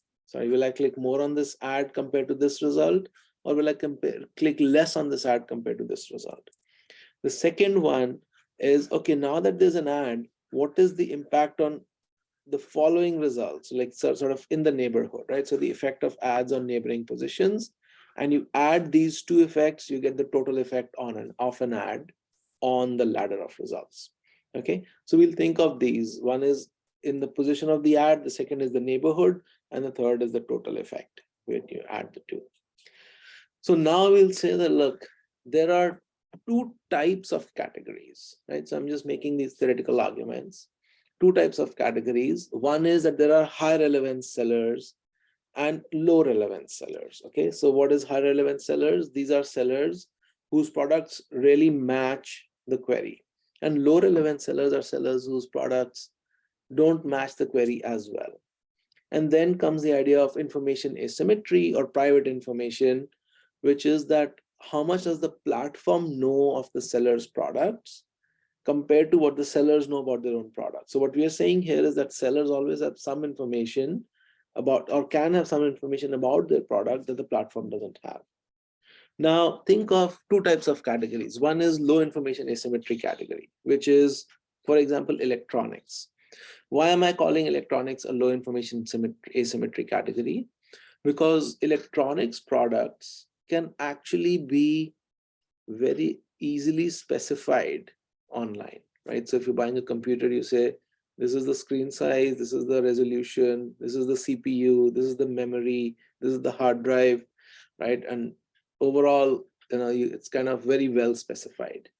So the seller, it's difficult for the seller to have information that the platform can't have because the product is already well specified. So the platform knows a lot about the sellers, and then who needs to show an ad, right? So consumer searches. So think about it like this: a consumer searches, and some results have to be shown in response. If the platform already knows a lot about the products, then the platform can rank them really well, right? And so who needs to show an ad? The person, the seller who thinks that I don't have a very good product, so it will never rank high in the organic side. So I better show an ad, otherwise nobody will get to see my product, right? So in this case, the low quality seller really needs to show an ad, and then ads will be not such good quality ads. So just keep that in mind, that for low information asymmetry categories like electronics, ads will be of not very good quality, which means that for consumers, we will see that they will not click so much on the ads. They will not convert so much from the ads. Think of another type of category, which is high information asymmetry. Example, clothing. Now, clothing is not very specifiable online. So, so then what do we have? That the platform doesn't really know how to rank, right? So platform cannot distinguish good sellers from bad sellers because it's difficult to do that for clothing compared to electronics. At least it's not as easy. So because the platform does not know a lot about the sellers, which seller will want to show an ad? The high quality seller, because they'll be like, the platform cannot identify me, and so I may not show up high up. But if I do show up high, then consumers will like me. So let me show an ad, and then if the ad is shown, consumers will identify me, and I'll make some sales. So in the high information asymmetry category, the high quality seller needs to show an ad, which means ads will be of good quality. So if you compare this with this, in certain categories like electronics, ads will be of worse quality than organic results. And for other categories like clothing, ads will be of better quality than organic results. So we have a model and everything behind this, but at a high level, this is the argument. Okay, so now we armed with this insight, we go towards the data, right? And what in the data, what we have is we run an experiment. We give different numbers of ads to different people. We have data by category, right?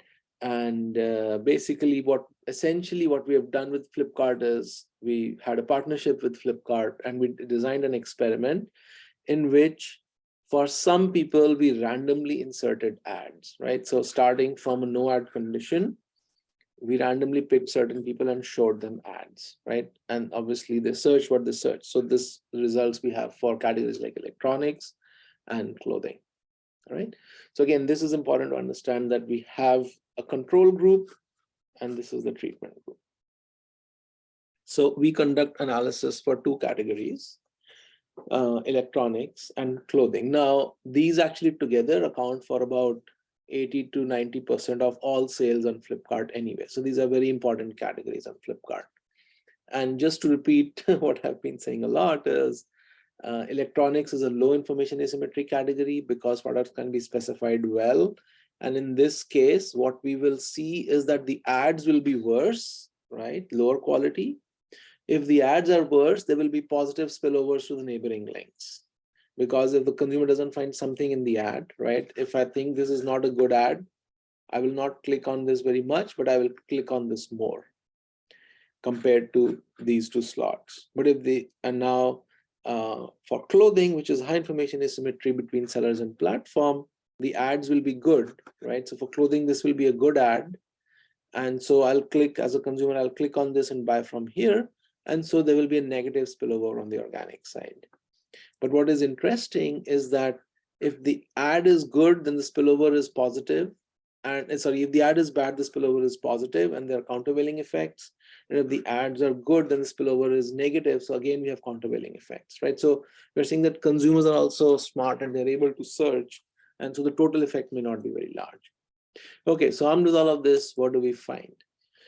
What we find is that the results from the empirical analysis match the predictions very well, right? And so under the low information asymmetry category like electronics, ads are indeed worse than organic links, which is what we had predicted, because the bad seller has to advertise because the platform can already list the good seller.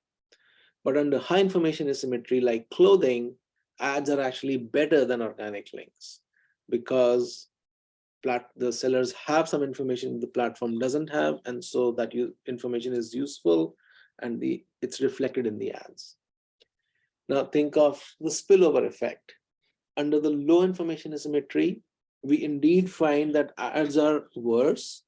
And because the ads are worse, the consumers have to do more search around the organic results, and there is a positive spillover. So if the ad is bad, there is more clicking, more activity around the ad, which is organic results. And for a high information asymmetry category like clothing, ads are better than organic results. And so there's a negative spillover, because whatever you find, if you find it from the ad, you don't need to go to the organic results. And then the total effect, actually, it's very interesting result that because the ad effect and the spillover effect are countervailing effects, the total effect does not even change. So overall clicks and conversions do not change much because the spillover effect counterbalances the ad effect. And so let me again pause here and see if there are any questions or any reactions. Professor, we are receiving one question from faculty Dr. Aditya Gupta, and he has asked that you have proposed in your research work why ads perform worse in electronics and better in clothing. Do your finding have universal application? I think that's a great question, and you're right that I would say that the findings have universal application, and the way they have universal application is based on this theory of information asymmetry, right? So if you go back a few slides, right, here I'm talking about information asymmetry, which can be low or high, and the results that we find are for low or high information asymmetry. Now, electronics and clothing happen to be categories, one with low information asymmetry and the other with high information asymmetry. So think of this as the theories around the idea of information asymmetry, and the operationalization and the data and the analysis is you obviously have to do it for certain categories. And so electronics and clothing are examples of low and high information asymmetry. So in any situation where you think high information asymmetry is there between the platform and the sellers, you'll see that the ads are good quality. That is what our prediction is. And if in any situation you feel that the information asymmetry between sellers and platform is low, you will see ads of bad quality and then positive spillovers, right? So again, it's a great question, and I would say that the theory is at the level of the degree of information asymmetry, and electronics and clothing are just illustrations of that. I hope that helps. Any other questions? Okay, so yes, I also have another question. Okay, Yeah, so what happened about books?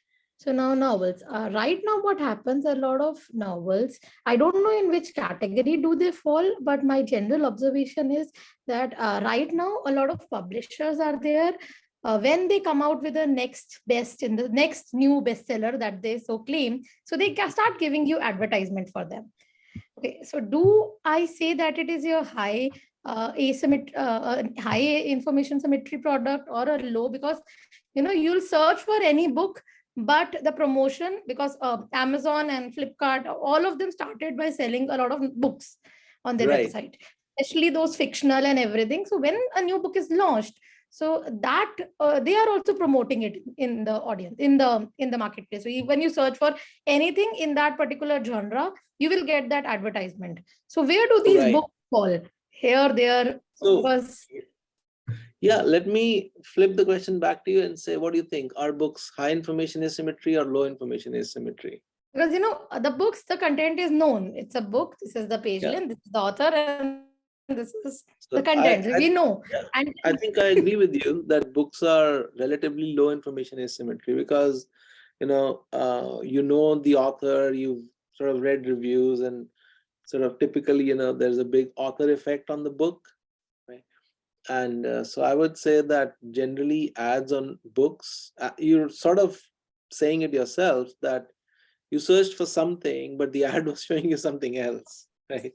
And so the ads are of, in that sense, lower quality. They're a worse match, right? but So, sometimes the books are good. yeah, and that's what they're trying to write on that also, right? That it's again, these results, I completely agree. Sometimes they might help also, right? But I think that in general, books, on average, right, ads for books will be of sort of worse match than the original than the organic results. At least this is what the theory would say. And now we don't have data on books, unfortunately. We have some, but we don't have enough data actually. So we tried to do that, but we were not able to do that because again the data on books we were not able to get our hands on. But I think again that this is exactly the kind of discussion that I wanted to sort of have, that now you can say, oh, a category, right? You can think of some other category like shoes, right? So shoes would be high information asymmetry. It's more like clothing. Almost similar, I think, to the Very clothes. The similar, fashion right? things are like. Right. And so we'll say, okay, for shoes, it's a high information asymmetry. So ads for shoes will be found helpful by consumers. Right? So we can, and that's exactly, going back to the question by Dr. Gupta also, that's exactly what we're saying. And again, the theory is at the level of the information asymmetry, but the results obviously are illustrated by certain categories, and you can extend them to other categories. I can see that there are some other questions also. Let me just take a look. Yeah, so Dr. there's Shweta another Nanda. question by Dr. Shweta Nanda, and she is writing that I would like to know the parameters to define information asymmetry, as many products lie between them. Yeah, absolutely. It's a great question. That information asymmetry is a bit of a loose definition, right? It's with the so now the way we are thinking of it is there is a very nice paper by actually a colleague of mine here at Columbia. His name is Dr. Miklos Sarvari, and he has in this paper, he specifies products as digitally specifiable and digitally not specifiable. Okay. Right? And products that are digitally specifiable could be thought of as products that are of low information asymmetry because you can explain them, right? So a cell phone, a computer, these kinds of things. And then there are products that are not digital. No matter how much you say, no matter how much I try, it's just, there is a subjective element of evaluation in clothing, right? I like a particular piece of clothing and somebody else doesn't like exactly that piece of clothing. And this difference is much more so than in a computer, because computer can say, well, this is almost certainly a better computer for everybody. So you can think of it as whether the quality dimension is vertical or horizontal. You can think of it like that also. And so now I think this, again, it's a great question.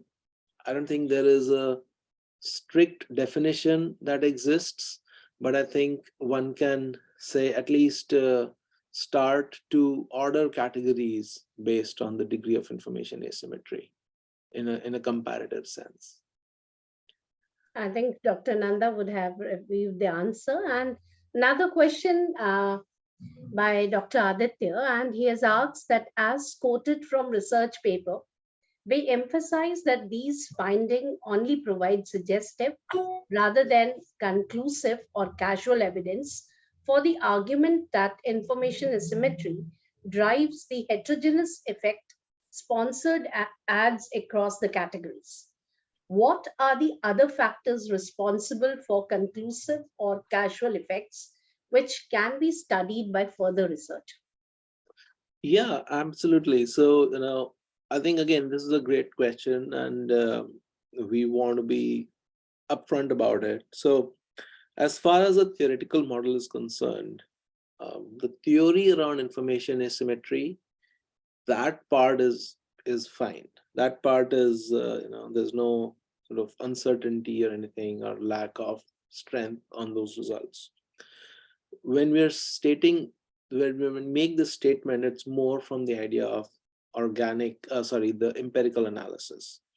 And so, we have that we are providing sort of to properly show causal effect. We cannot just compare two categories, right? Because you can't say that, this is what we have, this electronics and clothing thing, it aligns with our results.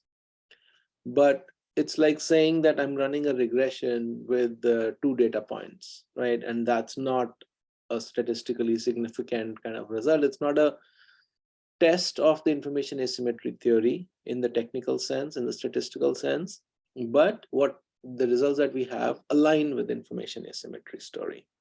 So that's what we mean by this. So what other factors can be useful? Like, I think what would be really useful is if we have data on subcategories, right? So within electronics, there can be different kinds of categories which have more or less information asymmetry, or within clothing, there can be other categories which can have more or less information asymmetry, right? And then that goes back to Dr. Nanda's question, which is, well, how do you define information asymmetry?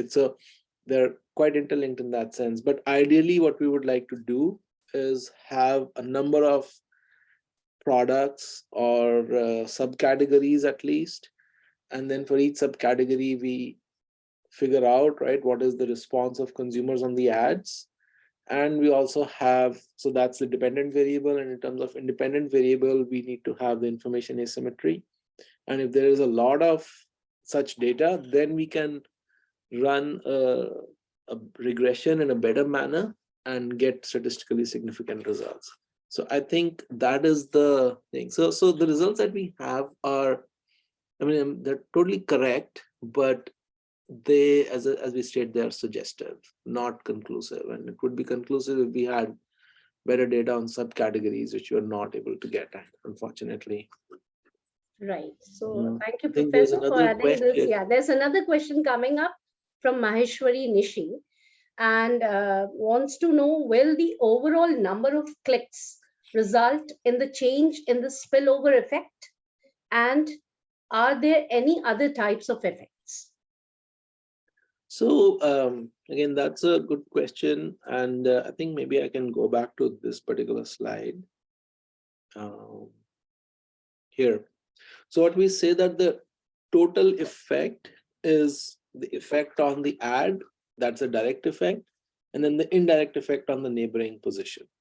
Right? And so what we actually, will the overall number of clicks change or not? That's an empirical question. That was part of our investigation. And what we find actually now, the sum of the two, what we find is that this direct effect and this indirect effect are countervailing, right? So if the ads do well, the organic results don't do as well, and vice versa. So the total effect actually becomes almost negligible. And that's, again, we couldn't say that up front, but that is what we find from our empirical analysis and our empirical investigation. Other types of effects, we don't have them in this paper. I think that would be, one could I'm not sure. I mean, that's, I guess, future work, and hopefully some other researchers can also find some other types of effects. I'm not saying that this is comprehensive and that there won't be anything else. But at least in the simple setting, I think we've covered the primary first order effects. Professor, I just am inclined to understand that have you also tried to find in your research about the kind of incentives being provided, especially the deals which are a part of attraction of clicks and all. Had it also been incorporated in your work? Yeah, actually, I don't have a slide on that, but in the paper, we put those as covariates, like what is the price, what is the discount, all of that. Yep. So you can look at the paper for more details on that. And what we have many questions pouring in. So what if we cover the presentation first and then take all the questions? We have many questions from students pouring into our personal boxes. So let's cover that will be a better thing because I think it will give a comprehensive view because your work is let's cover the presentation so first, much brainstorming to all of us that minds have started working. You know, how many dimensions could have happened. I think that's the best beauty of research and a great researcher in bringing the facts in a way that stimulates to do more and more. Great. Well, let me make your brain work a little more because I have something very interesting, sort of a broadening of this. Right. So this, I think we've talked about it already, but the main idea of this paper then is this information asymmetry, categories with high or low information asymmetry, and that quality of ads can vary. So I think an interesting, just to sort of summarize, and then an interesting implication we find is that ads are not always bad. Ads can actually be useful to consumers, right? In categories that have high information asymmetry, where the platform cannot rank them well already, like clothing. And even if ads are bad, like electronics, what we find is there's another positive result that consumers are smart enough to, on average, not be misled by bad ads. If they see a bad ad, they don't buy that as much, and they buy more from the organic side, right? So the platform can make money without at least short-term harm. Okay, so now I'm going to broaden this discussion to something called retail media. And what I showed you already is an example of retail media. So retail media means that when retailers show ads on their websites, right? That's retail media. You can see that this wasn't happening a lot, but then Amazon started doing it. Flipkart obviously is doing it, right? And now like everybody is doing it, and more, but still marketplaces are doing it. Now, retail media is that in the last few years, the ads on marketplaces like Amazon, Flipkart, Alibaba, but also on non-marketplaces like Walmart, Best Buy. Best Buy is an electronics chain in the US. Home Depot is like a hardware sort of chain in the US. Target is a grocery chain like Walmart, pretty much. Some other smaller grocery retailers. All of them, if you go to their website, you will see ads. Even luxury retailers like Saks Fifth Avenue and some others, they also have started showing ads. And this is growing very fast. So in 2021, the spend on retail media alone, right, was about 60% of the spend on TV. Now you can imagine this, retail media is only about 3 or 4 years old, and TV is about more than 100 years old or nearly 100 years old. And so 60% of spend on TV is sort of comparable to what is the spend on retail media, which I think is massive. And what is the reason, right? So the reason is actually, once you think about it, it's pretty easy to understand. The reason is the high quality data, right?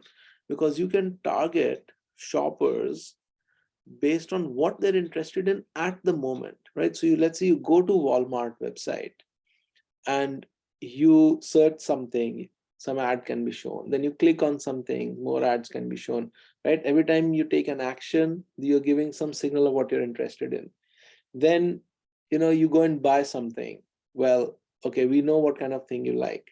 We also know that these are the other things that you considered and spent time on, but you did not like. They did not buy. So that is also, it's not just what you purchase is useful data. What you did not purchase but looked at is also very useful data.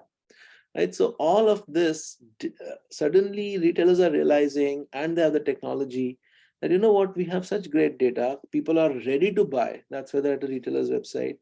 And we can build their profiles. We have their past history. We know what they're doing currently. Right? So the data is amazing. Again, Amazon, as I said, last year made $31 billion just selling this. So this is a very busy slide, but we can parse it slowly. I think it would be interesting to discuss the different types of retail media. And this is very, very new. There is literally no work on this. And this is something I really do want to work on. And I think others should work on. But you can think of two dimensions, which is that where is the ad shown, right? So the ad can be shown on site. So if it's Walmart, the ad is shown on Walmart, okay? Or it could be shown off-site. What does off-site mean? That an advertiser, let's say it's Walmart, so it's sort of a cheaper retailer, but there's a luxury bag of Coach, which Walmart doesn't even sell. But maybe Walmart can identify that this person who's on my website right now is not buying any of the cheap bags. You know, maybe they're interested in the expensive bag, right? And so they can sort of sell their data, so to say, to Coach, who can then show an ad not even on Walmart. Okay, so on-site is that so think of as data use, and so on-site is you use the retailer's data and the ad is on the retailer's website. Off-site is that you use the retailer's data, but the ad is not on the website. Maybe the ad is on some news website that they visited, but the data to target that ad, even on a different website, is coming from Walmart, right? So this is on-site versus off-site. Just think of it as where the ad is shown, even though the data from the retailer is used. And the second is that obviously an ad will have a product or a brand. The second is where is the product that is featured in the ad, where is that sold? Is it sold on Walmart? In that case, it's an endemic ad. As it's sold not on Walmart, and it's a non-endemic ad, right? So again, this example of Coach showing an ad to somebody on Walmart, well, that's non-endemic because Walmart does not even sell Coach, right? But Walmart still might have the data to target somebody with the right thing. So now you have this 2x2. So it's an on-site ad and it's endemic, right? So it's shown on Walmart, or let's say Amazon. So it's shown on Amazon for a product sold on Amazon, right? So this is very valuable to the retailer because you make money from the ad and you make money from the sale. The diagonal here is off-site ad, which is non-endemic, right?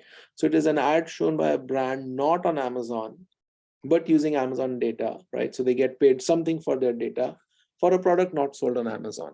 And so this is sort of an kind of an ad which can generate some money, but this is not ideal for them because it's sending people away and not even making a lot of money. Now, if you look at the off diagonals, if it's an on-site ad for a non-endemic product, right? This is an ad shown by a brand on Amazon website for a product not sold on Amazon. Now here Amazon good money because the ad is sold, ad is on Amazon, so they get a lot of money for the ad, right? But the product is actually being sold somewhere else, so they don't make commission, right? So you can think of it as here they make ad money plus commission. Here they make ad money but no commission on sales. And the other off diagonal is this off-site ad, but which is endemic, right? So this is an ad shown by a brand, not on Amazon because it's off-site, but it is for a product that is sold on Amazon. So the consumer comes back to Amazon. So they may not make a lot of money on the ad, but they make a lot of money on the commission from sales, right? So I think, so as I'm thinking of this retail media idea, I think there's a lot of research to be done. And this is a 2x2 that I've sort of come up with in the last few weeks when I was discussing this with some colleagues.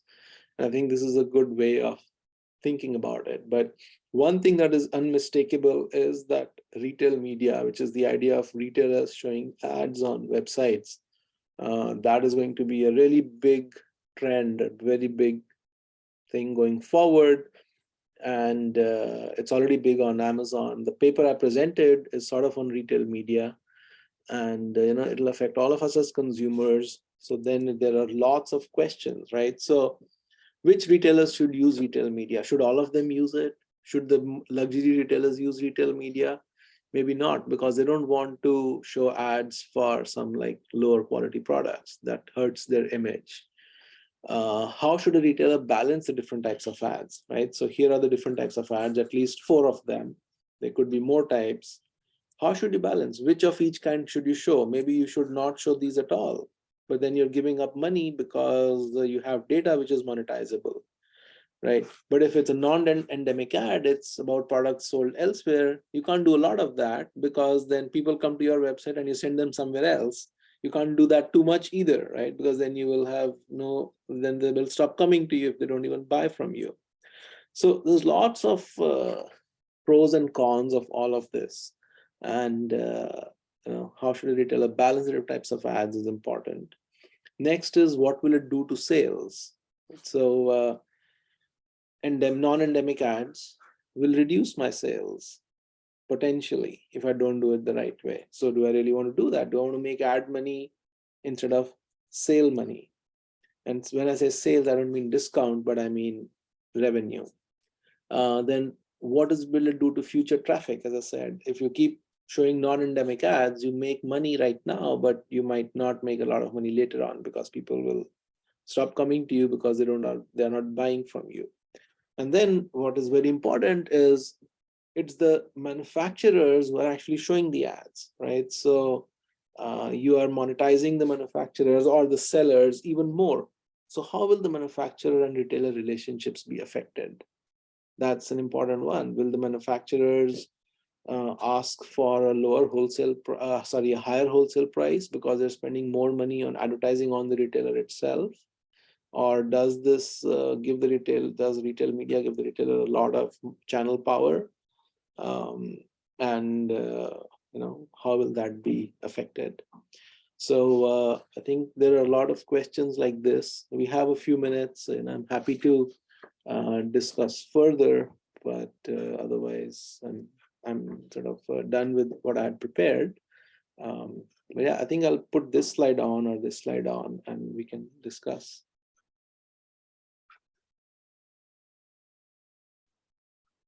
So I see there are some more questions, it seems.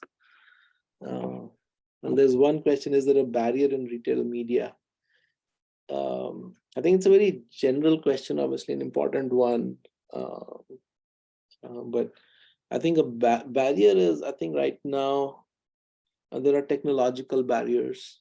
So a lot of retailers think that they can do retail media, but you need a lot of technology behind that, right? You need to be able to identify people, you need to be able to sell ads. For that, you have to partner with some ad exchanges, share data with them. There's lots of things. So I think there's obviously the economics that has to be thought through, but there are also operational barriers, but those are reducing further and further. Correct. There's another question by Apurva Sinha, who's a student of artificial intelligence, BB Artificial Intelligence. So he's asking, according to the research, the electronic category has low quality ads. But from his personal experience on searching for electronic items, I see ads for best-selling items such as both speakers or Epson printer. Is this an international change made by the shopping platform? Or does this change the spillover and total effect? Yeah, so I think this is a good question. The point is that you will always see some ads for that you will like, right? So the reason that we do such a large study is we want to look at sort of average and total effects, right? So not based on anecdotes per se, but more based on that, okay, yeah, even though there are some ads that are bestsellers, etc., right? What about the overall picture? And that's what this larger study. So in our study, there were about 500,000 people were in the study, like 500,000 people, right? So that is why, I agree with your observation, but that's one person's observation, and we don't make sort of conclusions based on that. We make conclusions based on data for lots of people. And so I guess that's my answer, that on average, that is what we are finding. That on electronics, on average, the ads will be of worse quality, at least as compared to clothing. And when I say worse quality, it's like the match with the consumer's need, right? It's not necessarily, maybe it's his best-selling product, but you didn't want that product, right? So the product is good, but the ad is still bad because it's not fulfilling your need. So let's draw that distinction between a good product and a useful ad. And the paper is more about theories about a useful ad. And what about, if I may ask you, what about the competition from social media? Now a lot of people have started buying directly from the social media rather than these apps per se. And a lot of links are directly available. You go to their page, you find that product and at a cheaper price for somebody who compares the prices. But normally the shift has been that we directly now click from the social media. Obviously, ads are there also, and sponsored ads are also there based on my search history. But yes, I don't go per se to the websites as such, like Amazon and Flipkart, to buy the product. So about that, then how do we see that what kind of ads are there, and do actually the spillover kind of thing happens over there? Yeah, I think that's, again, a very important phenomenon. There's more and more social commerce that's happening, right? And I think this theory will apply pretty much anywhere where a consumer is searching, right? And some results have to be given in response. And that in situations where social media, social e-commerce, let's say social commerce, where consumers are searching and there are some results organically and there are ads, I think this will still apply.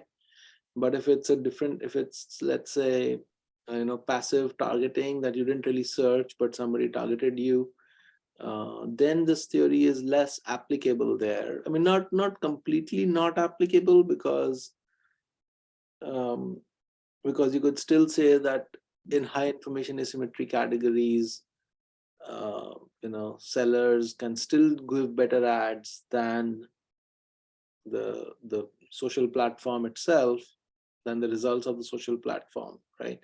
So, and I think that's kind of a blabbering kind of an answer, but overall, what I want to say is that whenever there's a ranked list with ads inserted, I think this theory would apply there. Okay, Professor. Yeah, I was about to ask Professor Gupta, Professor Verma for your comments or your questions, if any. Yeah. First of all, I congratulate and compliment Professor Kingchuk for a wonderful session. I was listening from the session, and we had also gone through your research work also.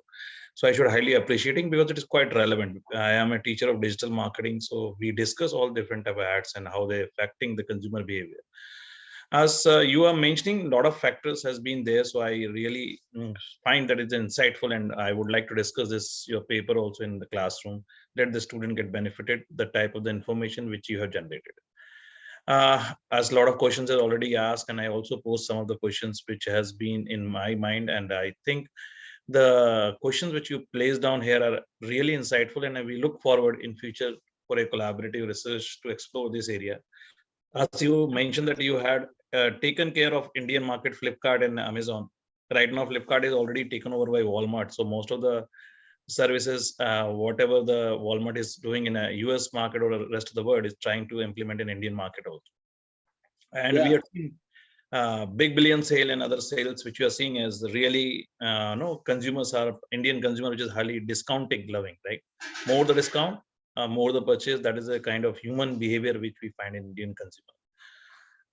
One more thing which I observe regarding advertisement you are mentioning, because there is search engine marketing, and search engine optimization is also very relevant whenever we decide certain advertisement, whether it is for social media, whether it is for e-commerce website, or whether it is any kind of offsite or on the site website, which are display ad and permission marketing. Numerous aspects are there, Professor. You are aware Yeah. about.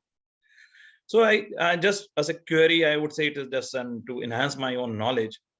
Do you feel that whatever the information symmetry you are saying, it also depends upon consumers' knowledge and consumer decision journey and the data points where you are touching? Whether we are touching the consumer on information stage, whether we are doing on evaluation alternatives, or that stage when he is making purchase? Yeah, I think that's a very important question, right? So I think a lot of this, because this is in response, at least talking about the paper, at least, right? It's more in response to a query, right? So it kind of means that this is more lower funnel, mid and low funnel than top funnel, because they've already typed in the query, which means they're aware to some extent, they're interested, right? So the top funnel stages are sort of done. I mean, doesn't mean that you can't make them aware of another product, but most of the action would be towards purchasing and sort of low, at least providing deeper information and purchasing. And that is why, we are able to work with metrics like clicks and conversions, because otherwise there would be very few clicks and even fewer conversions, and we would not have the statistical power to do it. But in this case, click rate is about 3%, something like that. And purchase rate is about, I would say, about 0.5%. So those are pretty large numbers in that, right? In terms of click and purchase.